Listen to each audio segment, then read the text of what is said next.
UPSC civil services 2021 का question paper मैं आज आप लोगों के लिए डिस्कस करने के लिए लेकर के आया हूं। ऑलरेडी मैंने 2022 के पेपर को काफी ब्रीफली डिस्कस किया था। आप लोगों को मेरा तरीका पता है, मैं ये नहीं बताने वाला हूं आपको, या मैं आंसर की नहीं बताने वाला हूं कि इसका आंसर ये उसका आंसर वो है। यहाँ पर मैं रियल टाइम अप्रोच की बात करूंगा कि अगर आप क्वेश्चन पेपर को एग्जाम में सॉल्व करते हैं तो आपका अप्रोच कैसा होना चाहिए, आप कैसे ट्रिक्स एंड टेक्निक्स को ठंडे दिमाग से लगा करके अप्लाई कर करके करेक्ट आंसर पे अराइव कर सकते हैं। तो जैसे मैंने 2022 के पेपर को डिस्कस किया था वैसे ही आज मैं 2021 के को डिस्कस करूंगा और आने वाले टाइम में मैं बाकी भी प्रीवियस ईयर क्वेश्चन पेपर को डिस्कस करूंगा लाइक 2020, 2019, 2018। तो धीरे धीरे आपको यहाँ पर वीडियोस देखने के लिए मिल जाएंगे। सो फ्रेंड्स, मेरा नाम है पुलकित तिवारी और चलिए शुरू करते हैं हमारे आज के वीडियो के साथ। तो फर्स्ट स्टेटमेंट को देख लीजिए, आप क्या बोल रहा है, कंसिडर द फॉलोइंग स्टेटमेंट। किसके बारे में? Governor of reserve bank of India. अब देखिए यहाँ पर भी आपको ट्रिक्स एंड टेक्निक्स यूज करना है, काफी बढ़िया तरीके से यूज करना है। हमारी तरीका वही रहेगा कि कोई भी क्वेश्चन को, कोई भी स्टेटमेंट को अगर आपने अटेम्प्ट करा तो एक स्टेटमेंट को सही या गलत करने के बाद आपको डायरेक्टली ऑप्शंस पे आना जरूरी है। तो देखते हैं फर्स्ट स्टेटमेंट क्या बोल रहा है, the governor of reserve bank of India is appointed by the central government. ये चीजें आप लोगों को पता है, काफी ईजी है कि governor plus not more than 4 deputy governor are appointed by the central government. और इवन उर्जित पटेल को रिप्लेस भी किया था गवर्नमेंट ने उस समय बाय शक्तिकांता दास। तो ये सही है, यस, गवर्नर को कौन अपॉइंट करता है? That is central government.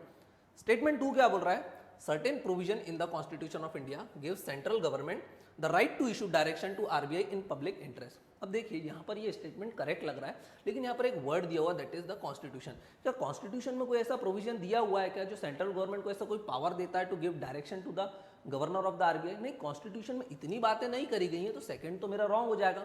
तो देखो फर्स्ट सही है मेरा और सेकंड रॉन्ग है, तो जहां जहां 2 है मैं हटाऊं, जैसे जहां जहां 2 था मैंने हटाया, ऑलरेडी मैं करेक्ट आंसर पे अराइव कर चुका हूं, that is C1 and 3 only. फिर भी मैं थर्ड स्टेटमेंट को पढ़ता हूं, the governor of the RBI draws its power from the RBI act. ये बात सही है, बिल्कुल ये बात सही है, फैक्चुअल है, बट हमें नहीं भी पता होगी, बट फिर भी हमने स्टेटमेंट 2 को तो एलिमिनेट कर दिया क्योंकि यहाँ पर जो वर्ड कॉन्स्टिट्यूशन है वो क्लियरली बता रहा है कि कॉन्स्टिट्यूशन में ऐसी कोई भी बात नहीं की गई है। नेक्स्ट क्वेश्चन देखते हैं, question number 2, with reference to casual workers employed in India consider the following statements. अब देखिए ये जो क्वेश्चन है आपको लगेगा इस टाइप के क्वेश्चन को कैसे सॉल्व करना है। So first of all this question was based on the current affairs. 2020 में जो करंट अफेयर्स थे, भाई हम पेपर 2021 को सॉल्व कर रहे हैं, एक साल पहले 2022 में जो करंट अफेयर्स में थे ये क्वेश्चन वहां से आया हुआ है। तो अगर इस टाइप के क्वेश्चन आपको अभी नहीं बनते तो कोई बड़ी इशू नहीं है, बट फिर भी इस टाइप के क्वेश्चन आते हैं, कई बार वो और ज्यादा बैकडेट में भी पूछ लेते हैं। तो देखते हैं इस क्वेश्चन को कैसे अप्रोच करके हम करेक्ट आंसर पे अराइव करते हैं। स्टेटमेंट को देखते हैं। अब देखिए यहाँ पर एक चीज और है, यहाँ पर एक्सट्रीम वर्ड्स का काफी यूज किया गया है और हम लोगों ने, हमारी ट्रिक एक है कि all the extreme words are usually wrong in case of UPSC. Extreme word जहां दिखता है हम उसको रॉन्ग कर देते हैं, लाइक ओनली, ऑल, है ना, एवरीबडी। तो इस टाइप के वर्ड्स को हम यूजुअली क्या करते हैं, रॉन्ग। लेकिन अगर आप यहाँ पर देखोगे तो यहाँ पे तीनों स्टेटमेंट में एक्सट्रीम स्टेटमेंट है और एटलीस्ट इसमें से 2 स्टेटमेंट सही भी हैं, ऑप्शन कुछ ऐसे दिए हुए हैं। इसका मतलब यहाँ पर एक्सट्रीम वर्ड्स करेक्ट होने वाले हैं। तो देखते हैं, all the casual workers are entitle for employees provident fund coverage. ये बात सही है। हाँ, सुप्रीम कोर्ट ने बोला था कि चाहे वर्कर रेगुलर हो या कैजुअल हो, आपको उसको एम्प्लॉय प्रोविडेंट फंड कवरेज के अंदर लेना पड़ेगा। तो ये करंट अफेयर्स का क्वेश्चन था, तो फर्स्ट स्टेटमेंट इज करेक्ट। अगर 1 करेक्ट है तो मेरा बी ऑप्शन एलिमिनेट हो जाता है क्योंकि यहाँ पर 1 ऑप्शन नहीं दिया हुआ है। सेकंड देखते हैं, all casual workers are entitle for regular working hour and over time payments. अगर आप उससे वर्किंग आवर करवाते हो, ओवर टाइम करवाते हो, तो उसको ओवर टाइम का पेमेंट देना पड़ेगा। So yes, this is also correct. तो अब देखते हैं 2 कहाँ नहीं है, तो मेरा ऑप्शन सी जो है वो एलिमिनेट हो जाएगा। अब थर्ड क्या बोल रहा है, थर्ड ऑप्शन देखना, the government can by notification. Can mean statement with wide possibilities. कर सकते हैं, क्या कर सकते हैं, सब कुछ कर सकते हैं, गवर्नमेंट सब कुछ कर सकती है। So the government can by notification specify that an establishment or industry shall pay wages only through its bank account। अब देखो यहाँ पर वाइड पॉसिबिलिटी भी आई और एक्सट्रीम स्टेटमेंट भी आया ओनली, लेकिन क्या गवर्नमेंट ऐसे नोटिफिकेशन से बता सकती है कि आप अपने वर्कर को सिर्फ बैंक अकाउंट में ही पैसा दोगे? हाँ, बता सकती है। ब्लैक मनी रोकने के लिए वो ऐसा कर सकती है। सो आंसर ऑप्शन 3 भी जो है मेरा वो करेक्ट हो जाएगा। तो मेरा आंसर इस केस में हो जाएगा D, that is 1, 2 and 3 only. Next question आता है, क्वेश्चन नंबर 3। देखते हैं क्या है, which among the following step is most likely to be taken at the time of economic recession. किसकी बात कर रहा है वो? आर्थिक मंदी की बात कर रहा है, इकोनॉमिक रेसेशन की बात कर रहा है। आप लोगों को पता है that what is this economic recession. Recession का मतलब क्या होता है? रेसेशन का मतलब होता है जब चीजों की डिमांड बहुत कम हो जाती है, व्हेन द डिमांड डिक्रीजेस। आपको ये चीज़ पता है। देखो इस टाइप के चार्ट आपको बनाना भी पड़ेंगे। डिमांड कम होती है तब रेसेशन आता है, क्यों डिमांड कम होती है तो भाई लोग क्या है डिमांड ही नहीं करते हैं। अब डिमांड कम होने का तरीका क्या होता है, क्यों होती है वो ऐसी, क्योंकि मनी जो है, मनी सप्लाई जो है वो कम हो जाती है। अगर लोगों के पास पैसा कम होता है तो डिमांड कम करते हैं, अगर डिमांड कम होगी तो प्रोडक्शन भी कम होगा, और अगर प्रोडक्शन कम होगा तो फिर वर्कर्स की जरूरत नहीं पड़ेगी तो अनएम्प्लॉयमेंट बढ़ेगा। ओके, तो ये चीज ध्यान रखना है आपको। तो ये पूछ रहा है कौन सा स्टेप गवर्नमेंट लेगी टू फाइट रिसेशन। अगर इकोनॉमिक रिसेशन है तो गवर्नमेंट बचने के लिए क्या करेगी, तो गवर्नमेंट को दो चीजें करना है। वो डिमांड अभी यहाँ पर कम है तो या तो वो डिमांड को बढ़ा दे, और डिमांड कैसे बढ़ेगी, जब मनी सप्लाई बढ़ेगा। सो गवर्नमेंट को क्या करना पड़ेगा, मनी सप्लाई को बढ़ाना पड़ेगा टू फाइट रिसेशन।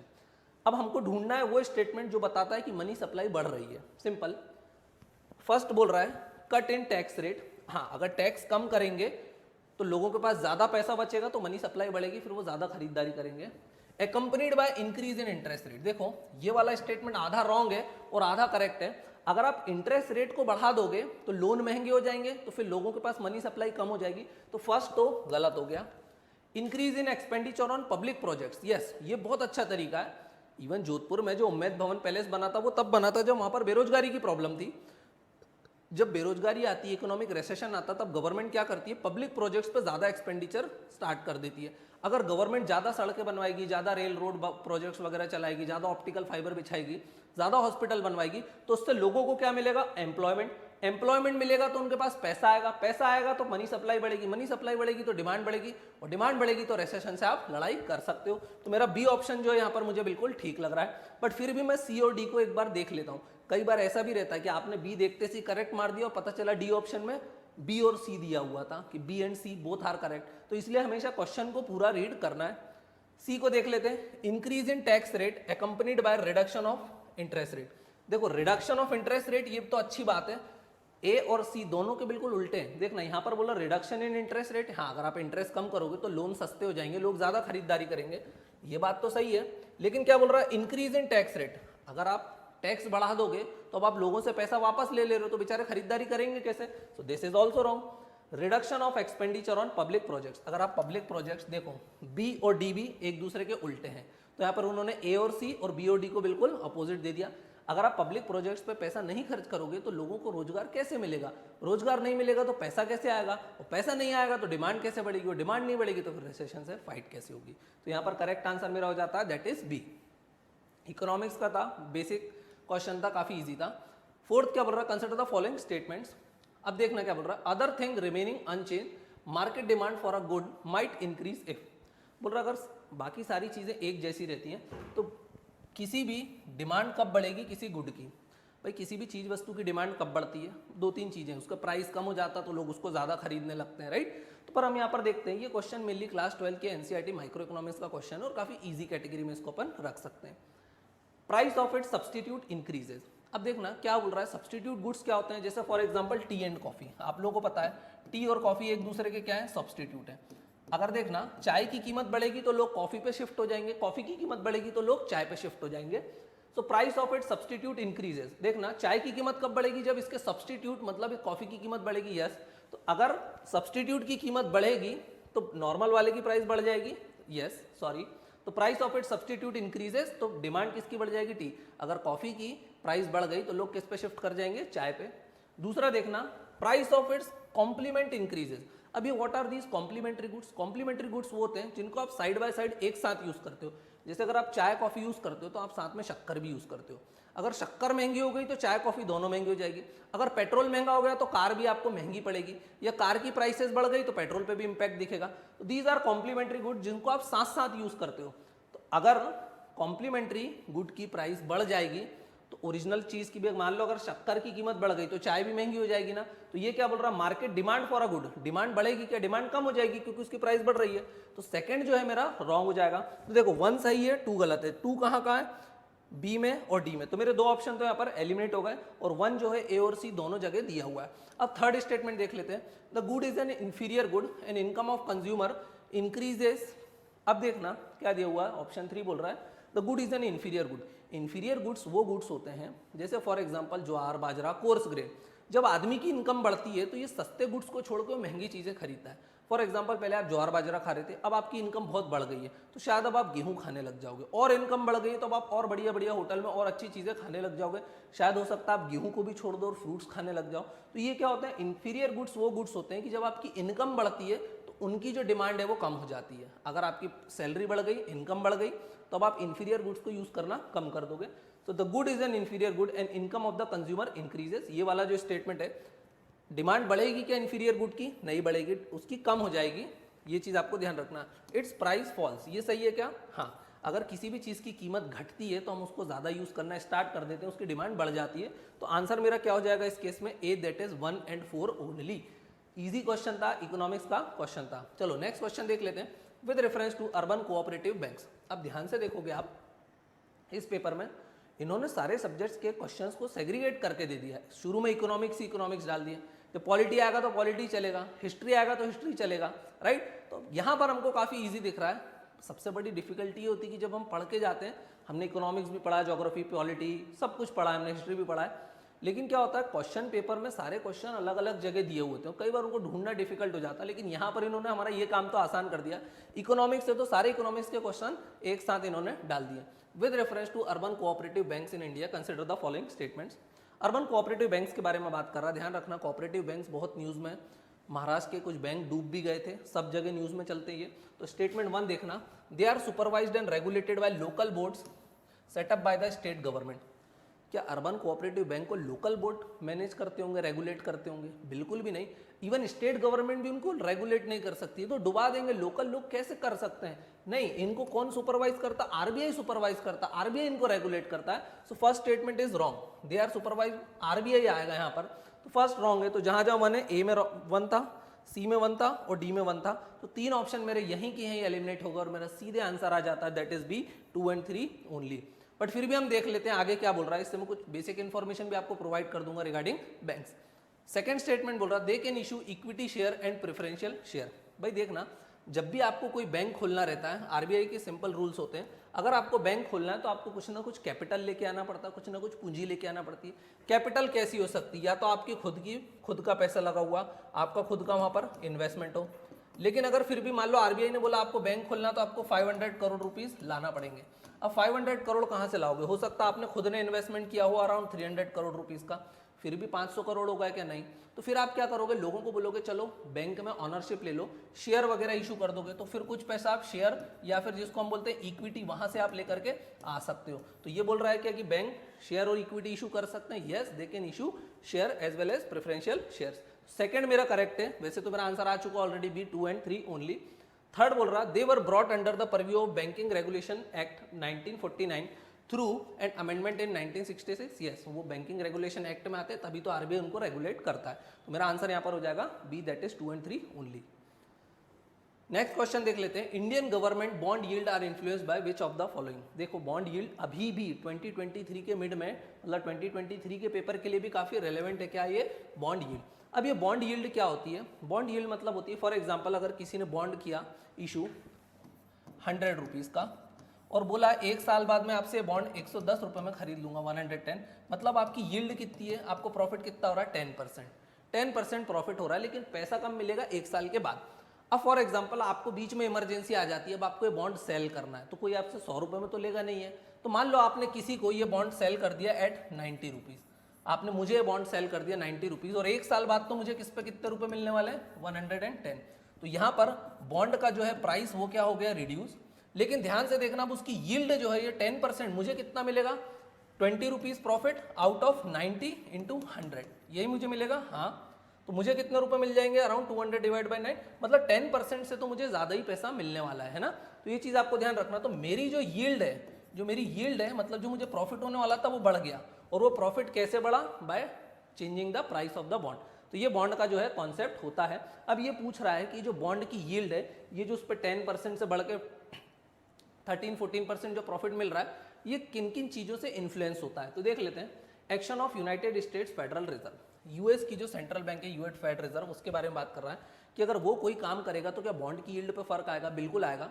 अगर मान लो यूएस की फेड रिजर्व ने इंटरेस्ट रेट बढ़ा दिए, तो अब यहाँ पर भी बॉन्ड महंगा हो जाएगा। क्यों? क्योंकि ज्यादातर लोग अपना पैसा यूएस ले जाएंगे। तो ये वाला स्टेटमेंट बिल्कुल करेक्ट है। तो देखो जहां जहां 1 नहीं है मैं हटा देता हूं, तो बी और सी जो है मेरा एलिमिनेट हो जाता है।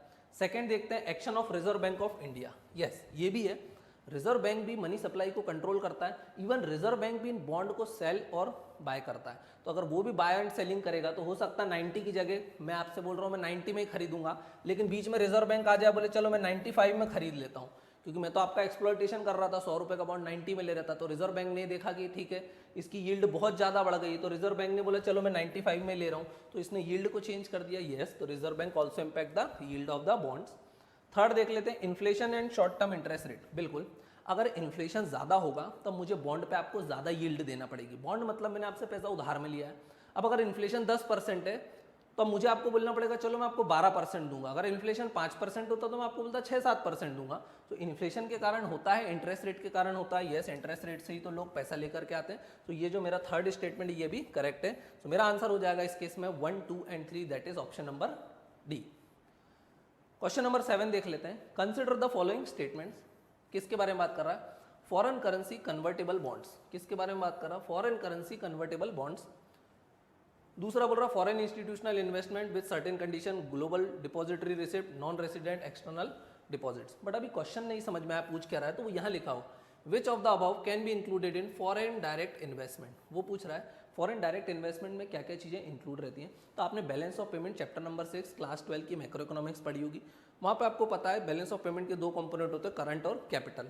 कैपिटल में पैसा लाने के दो तरीके होते हैं, या तो आप बोरोइंग्स कर लो, या आप पैसा ले आओ थ्रू इन्वेस्टमेंट, जिसको हम बोलते हैं एफडीआई और एफपीआई, राइट। ये थ्रू से आप पैसा लेकर के आ सकते हो। अब देखना, बोरोइंग्स करने का एक तरीका होता है लोगों से डिपॉजिट लो, जैसे ऑप्शन 4 क्या बोल रहा है, नॉन रेसिडेंट एक्सटर्नल डिपॉजिट। तो ये आपका एफडीआई में आता है क्या? ये आपका एफडीआई में आता है क्या? नहीं, ये तो आपने क्या लिया, बोरोइंग करी हुई है। और एफडीआई तो क्या है, इन्वेस्टमेंट का पार्ट है, तो बोरोइंग में नहीं आती है। अगर किसी नॉन रेसिडेंट ने अपना पैसा बैंक में डाला है तो वो तो हमने उससे बोरोइंग की है, उसको वापस लौटाना है। एफडीआई वाले की बोरोइंग नहीं होती है। तो ये मेरा फोर्थ जो है वो रॉन्ग है। तो जहां जहां फोर्थ है मैं हटा देता हूं, तो डी, सी, दो ऑप्शन जो है मेरे एलिमिनेट हो गए। अब मैं पहले को पढ़ता हूं, फॉरेन करेंसी कन्वर्टेबल बॉन्ड्स। अब आप बोलोगे क्या बॉन्ड्स एफडीआई का पार्ट है? बॉन्ड्स तो उधार ही है, लेकिन यहां पर एक वर्ड जुड़ा हुआ है, कन्वर्टेबल बॉन्ड्स। कन्वर्टेबल बॉन्ड्स वो होते हैं जो अंडर सर्टेन कंडीशंस चेंज हो जाते हैं और आप उनको शेयर में कन्वर्ट कर सकते हो। तो अगर शेयर की बात आती है मतलब वो इन्वेस्टमेंट है। तो यहाँ पर कन्वर्टेबल बॉन्ड है, अगर कन्वर्टेबल नहीं होता तो रॉन्ग होता। तो इसका मतलब ये स्टेटमेंट जो है मेरा करेक्ट है। Foreign institutional investment with certain condition, हाँ यही तो एफडीआई होता है, बिल्कुल सही है। ग्लोबल डिपॉजिटरी रिसिप्ट, यस ये भी एफडीआई है। बाहर से पैसा इन्वेस्टमेंट में लाने का तरीका ग्लोबल डिपॉजिटरी रिसिप्ट भी है। तो मेरा आंसर क्या हो जाएगा, A, that is 1, 2 and 3 only. चलो नेक्स्ट क्वेश्चन को देख लेते हैं हम। Question number 8, consider the following statement. The effect of devaluation of a currency is that it necessarily, अगर करेंसी डीवैल्यू होगी तो उसका क्या इंपैक्ट होगा, इट नेसेसरीली, तो ध्यान रखना है होगा ही होगा बोल रहा है ये, ठीक है। तो देख लेते हैं फर्स्ट स्टेटमेंट क्या बोल रहा है, improve the competitiveness of domestic export in foreign market. भाई देखना, अगर मान लो डीवैल्यूएशन का मतलब क्या, for example $1 is equal to चल रहा था 80 rupees, this was the exchange rate. अब करेंसी हो गई डीवैल्यू, मतलब रुपए हो गया वीक, तो अब हो गया $1 इज इक्वल टू ₹100। अब 100 रुपए में ही $1 मिलता है। मगर आप सोचो, अगर कोई यूएस वाला आदमी इंडिया से कोई चीज इंपोर्ट कर रहा होगा, कोई यूएस का सिटीजन इंडिया से कोई चीज खरीद रहा होगा, तो पहले वो सिर्फ 80 रुपए का सामान खरीद सकता था, लेकिन after devaluation, after weakening of the rupee, अब वो 100 रुपीज का माल यहाँ से खरीद के ले जा सकता है। इसका मतलब यूएस वाले को अब हमारा सामान सस्ता लगेगा, तो हमारे एक्सपोर्ट जो हैं वो इंक्रीज हो जाएंगे। तो अगर करेंसी डीवैल्यू होती है तो एक्सपोर्ट क्या हो जाते हैं, बढ़ जाते हैं। तो devaluation of currency is good for the export. तो ये वही बोल रहा है, improve the competitiveness of domestic export in the foreign market. Yes, उससे हमारी कॉम्पिटिटिवनेस बढ़ेगी, क्योंकि अब यूएस वाले को हमारा माल जो है वो गुड्स एंड सर्विसेज सस्ती लगेंगी। तो फर्स्ट स्टेटमेंट तो करेक्ट है। फर्स्ट कहाँ नहीं है, सी और डी में नहीं है, तो दो ऑप्शन जो है यहाँ पर एलिमिनेट हो गए। सेकेंड स्टेटमेंट देख लेते हैं, increase the foreign value of domestic currency.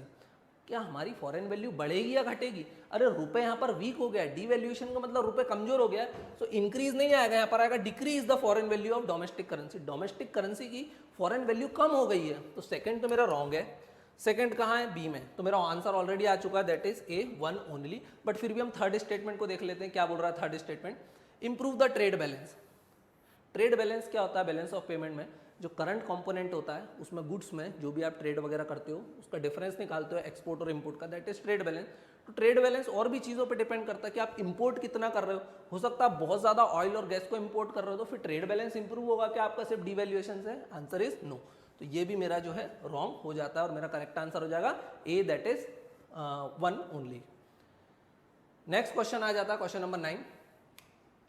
Which of the following effect of creation of black money in India has been main cause of worry to the government of India? भाई black money government of India के लिए क्यों cause of worry है, वही पूछ रहा है। तो चलो देख लेते हैं स्टेटमेंट, कितने कॉमेडी स्टेटमेंट दिए हुए हैं वो भी आपको मैं अभी बताने वाला हूँ। फर्स्ट स्टेटमेंट बोल रहा है diversion of resources to purchase of real estate and investment in luxury housing. भाई बोल रहा है कि ब्लैक मनी को लोग कहाँ डाइवर्ट कर देते हैं, रियल एस्टेट में और लग्जरी हाउसिंग वगैरह करते हैं। देखो अगर आदमी ब्लैक मनी से बढ़िया ब्लैक मनी से घर वगैरह खरीदेगा तो इससे तो गवर्नमेंट को बहुत ज़्यादा टैक्सेस मिलेंगे, और अगर टैक्सेस मिलेंगे तो then government will remain happy, government तो खुश रहेगी। क्यों? क्योंकि उसको तो प्रॉफिट हो रहा है। तो वो लोग ये सब करते होंगे, हो सकता है करते हो, लेकिन ये मेन कॉज ऑफ वरी नहीं है। अगर वो इन्वेस्टमेंट कर देते हैं then it is okay, so this is not the main cause of worry. फिर भी अपने को सारे स्टेटमेंट देखना, उसमें से जो मोस्ट अप्रोप्रिएट है उसको सिलेक्ट करना है।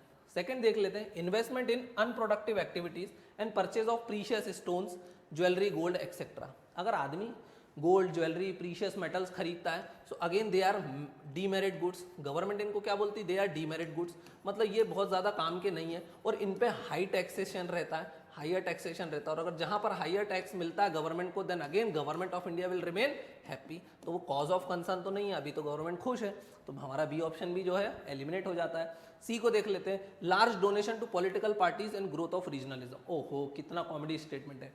अगर ब्लैक मनी है तो क्या गवर्नमेंट इस बात से गुस्सा हो जाएगी अगर पॉलिटिकल पार्टीज को डोनेशन मिलेगा? अरे वो तो चाहते हैं हमको बड़ा बड़ा डोनेशन मिले, पॉलिटिकल पार्टीज को ग्रोथ ऑफ रीजनलिज्म हो, पॉलिटिकल पार्टीज को पैसा मिले, चाहे वो ब्लैक का ही क्यों ना हो। तो ये वाला भी रॉन्ग हो जाएगा। ऑप्शन डी जो है अब मेरा ऑटोमेटिक आंसर होने वाला है क्योंकि एक ही ऑप्शन बचा हुआ है, loss of revenue to the state exchequer due to tax evasion. Black money मतलब क्या होता है? जिस इनकम को आप रिपोर्ट नहीं करते हो गवर्नमेंट को, अगर आप इनकम गवर्नमेंट को रिपोर्ट नहीं करोगे तो गवर्नमेंट उस पर टैक्स नहीं ले पाएगी, तो गवर्नमेंट को क्या होता है? टैक्स लॉस होता है बिकॉज ऑफ टैक्स इविजन। तो this is the correct answer. 9 का आंसर है D. Question number 10, which of the following is are likely to be most inflationary in its effect. बोल रहा है इनमें से सबसे ज्यादा इन्फ्लेशनरी क्या है। इन्फ्लेशन का मतलब क्या है? इन्फ्लेशन का मतलब क्या होता है? इन्फ्लेशन मतलब प्राइस ऑफ एनीथिंग इंक्रीज है, चीज वस्तुओं की कीमतें बढ़ जाना, महंगाई बढ़ जाना। महंगाई कब बढ़ती है, प्राइस कब बढ़ती है? जब किसी भी चीज़ की डिमांड क्या हो जाती है? बढ़ जाती है। अगर डिमांड बढ़ गई तो प्राइस बढ़ जाएगी, है ना। और अगर प्राइस बढ़ती है, डिमांड बढ़ती है तो एम्प्लॉयमेंट भी बढ़ता है, means inflation is also good for the economy.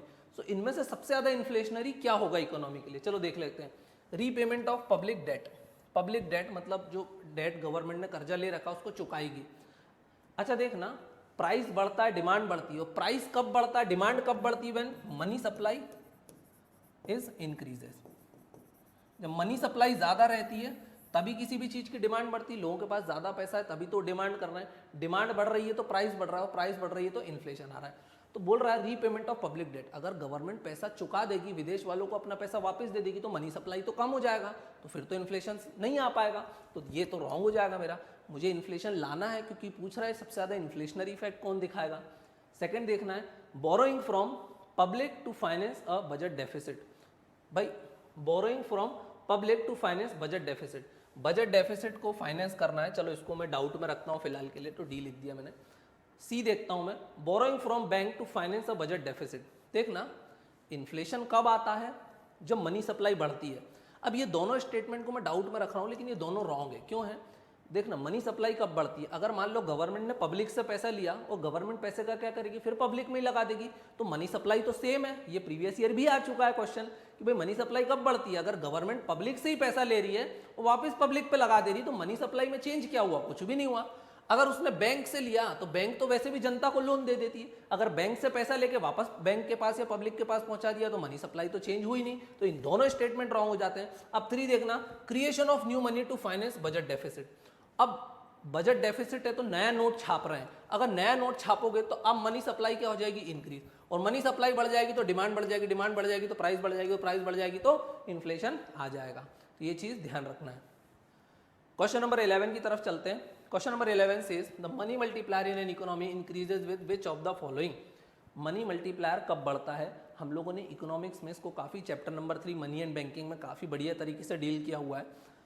इस टाइप का मनी मल्टीप्लायर पे क्वेश्चन आ भी चुका है। नैरो मनी क्या है, ब्रॉड मनी क्या है, मनी मल्टीप्लायर क्या है, आरबीआई कैसे मेजर करता है M1 M2 M3 M4। तो आपको पता मनी मल्टीप्लायर किस पे डिपेंड करता है, तो आपको पता होगा money multiplier is inversely relation to legal reserve ratio. And what is this legal reserve ratio? It is the sum of CRR plus SLR। Basic NCERT का कॉन्सेप्ट है, तो ये चीज आपको ध्यान रखना है। मनी मल्टीप्लायर कब बढ़ता है? फॉर एग्जाम्पल मैंने बोला 100 रुपये का नोट, इसकी क्या वैल्यू है? तो आप बोलोगे 100 रुपये की वैल्यू 100 रुपये क्या? नहीं, ये मल्टीप्लाई होता है। कैसे? मेरे पास 100 रुपये का नोट था, मैं गया और मैंने ये पेन खरीद लाया। अब जो पेन की शॉप ऑनर है वो ये 100 रुपये से आगे जाके और कुछ खरीद लाएगा, रिमोट खरीद लाएगा। वो रिमोट वाला हो सकता है दूध ले आए, दूध वाला अनाज ले आए, अनाज वाला और कुछ ले आए। तो ये जो 100 रुपये RBI ने प्रिंट करें, दीज 100 रुपीज एक्चुअली मल्टीप्लाई। और वो कब तक मल्टीप्लाई होगा? तो उसके लिए हमारे पास ये फॉर्मूला दिया हुआ है। लेकिन इसमें एक कंडीशन है कि सारा पैसा बैंक के थ्रू पास होना चाहिए, क्योंकि CRR SLR कमर्शियल बैंक्स पे लगता है। तो हर बार पैसा मेरे पास आया, मैं बैंक में डालूंगा, फिर बैंक में से उसमें से LRR हटा के वो अगले आदमी को पास ऑन करेगी, फिर अगले आदमी को, फिर अगले आदमी को। तो यहाँ पर बैंकिंग हैबिट होना जरूरी है। So increase in banking habit of the people, this is the correct answer. काफी ईजी था। अगर आपके बेसिक्स क्लियर नहीं है तो फिर आपको ये चीज नहीं बनेगी। नेक्स्ट देख लेते हैं क्वेश्चन नंबर 12 जो है हमारा। With reference to Indian economy, demand pull inflation can be caused और increased by which of the following. Demand pull inflation की बात कर रहा है। देखो इन्फ्लेशन पे कितना क्वेश्चन है, अभी एक निकला फिर दूसरा आ गया। डिमांड पुल इन्फ्लेशन मतलब डिमांड बढ़ने के कारण जो इन्फ्लेशन आता है। तो भाई इन्फ्लेशन आ रहा है, why? Because of the increase in demand. Demand बढ़ रही है जिसके कारण इन्फ्लेशन आ रहा है। डिमांड कब बढ़ती है किसी भी चीज की? डिमांड कब बढ़ती है? जब मैंने आपको बताया मनी सप्लाई जो है बढ़ जाता है, लोगों के पास ज्यादा पैसा आता है तो वो ज्यादा डिमांड करते हैं। मनी सप्लाई कब बढ़ता है? When people are employed. Employment बढ़ता है तो मनी सप्लाई बढ़ता है, मनी सप्लाई बढ़ता है तो डिमांड बढ़ती है, डिमांड बढ़ती है तो इन्फ्लेशन आता है। अब मनी सप्लाई बढ़ेगा तो भी इन्फ्लेशन आएगा। तो क्या बोल रहा है? डिमांड पुल इन्फ्लेशन कब आता है? Because of the expansionary monetary policy. Expansionary policy, monetary नहीं दिया हुआ, एक्सपांशनरी पॉलिसी। एक्सपांशनरी पॉलिसी का मतलब है RBI बहुत कम इंटरेस्ट रेट कर दे, एक्सपांशन करना चाहता है, इकोनॉमी ग्रो करे। इन्फ्लेशन आता है तो एम्प्लॉयमेंट बढ़ता है, मतलब प्रोडक्शन होता है, ग्रोथ होती है। तो यस, अगर एक्सपांशनरी पॉलिसीज है तो इन्फ्लेशन आएगा। यस, फिस्कल स्टिमुलस मतलब गवर्नमेंट भी क्या है, बिल्कुल धड़ाधड़ पैसा पहुंचा रही है लोगों के पास, नई नई स्कीमें दे रही हैं, रोड बनाओ, अस्पताल बनाओ, रेलवेज बनाओ। सो this is fiscal stimulus from the government side. Yes, it also increases the money supply and money supply in turn increases inflation. Inflation indexing wages, ये क्या होता है भाई? देखना, फॉर एग्जांपल आप 2022 में आपकी इनकम थी ₹100 और आप उस 100 रुपीज से एक पेन खरीद लेते थे। 2023 में, ये था 2022 का केस। अब आता है 2023 में इस पेन की कीमत हो गई है 110 रुपीज। तो क्या अब आप 100 रुपए से इस पेन को खरीद पाओगे? नहीं। तो आपकी परचेजिंग पावर कम हो गई बिकॉज ऑफ द इन्फ्लेशन। ये मैंने एक शॉर्ट एग्जांपल दिया। सो इन्फ्लेशन इंडेक्सिंग वेजेस का मतलब होता है कि आपकी वेजेस को मैं इन्फ्लेशन से एडजस्ट कर दूं, कि अगर मान लो इन्फ्लेशन है 10%, तो मैं आपकी वेजेस कितनी दे रहा हूं आपको? हर साल में 10% इंक्रीज कर दूंगा, ताकि आपकी परचेजिंग पावर उतनी बनी रहे। सो इन्फ्लेशन इंडेक्सिंग वेजेस क्या इन्फ्लेशन पे कोई फर्क करने वाली है? नहीं करने वाली है। पहली बात तो मेरा 1 और 2 करेक्ट है और 3 इनकरेक्ट है, तो मैं ऑप्शन पे चलता हूँ। 1 और 2 यहाँ है, ठीक है, एंड 3 यहाँ पर है, इसलिए इनकरेक्ट है। 3 यहाँ पर है, 3 यहाँ पर है, मेरा आंसर तो ऑलरेडी आ चुका है, 1, 2 and 4 only.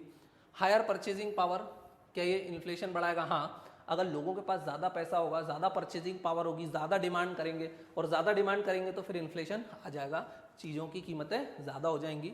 Rising interest rate, देखो ये तो कितना ईजी था, सबसे ईजी ये था एलिमिनेट करने के लिए। सबसे ईजी कौन सा था? ये वाला ऑप्शन था एलिमिनेट करने के लिए। राइजिंग इंटरेस्ट रेट, अगर इंटरेस्ट रेट बढ़ेंगे, तो अब लोग बैंक से कम पैसा उधार में लेंगे, कम पैसा उधार में लेंगे तो मनी सप्लाई कम हो जाएगी, मनी सप्लाई कम हो जाएगी तो डिमांड कम हो जाएगी, और डिमांड कम हो जाएगी तो फिर इन्फ्लेशन भी कम हो जाएगा। सो this is the easiest one two eliminate. तो अगर आप फिफ्थ को भी एलिमिनेट कर दे तो ये तीनों एलिमिनेट हो जाते। देखो, तो ये तीनों एक झटके में एलिमिनेट हो जाते। So this question is also very very easy. 13 के साथ स्टार्ट कर लेते हैं, देख लेते हैं जल्दी से क्या बोल रहा है। With reference to India, consider the following statements. Retail investor through demat account can invest in treasury bills and government of India debt bond in primary market. तो ये करंट अफेयर्स बेस्ड क्वेश्चन है and it is still relevant, ये अभी भी relevant है। तो ये चीज आपको पता होना चाहिए कि गवर्नमेंट ने अलाउ कर दिया है कि रिटेल इन्वेस्टर आपके और मेरे जैसे लोग भी अब direct treasury bill, government bond वगैरह में इन्वेस्ट कर सकते हैं। पहले हम सिर्फ इंस्टीट्यूशनल इन्वेस्टर या म्यूचुअल फंड के थ्रू ही इन्वेस्ट कर सकते थे, बट अब डायरेक्टली भी कर सकते हैं। So this statement is correct. तो जहां जहां 1 नहीं है मैं उसको हटा देता हूं, तो सी एलिमिनेट हो गया, डी एलिमिनेट हो गया। अब मतलब मेरा आंसर या तो ए है या बी है। तो अब जल्दी से देख लेते हैं। The negotiated dealing system order matching is government securities trading platform of reserve bank of India.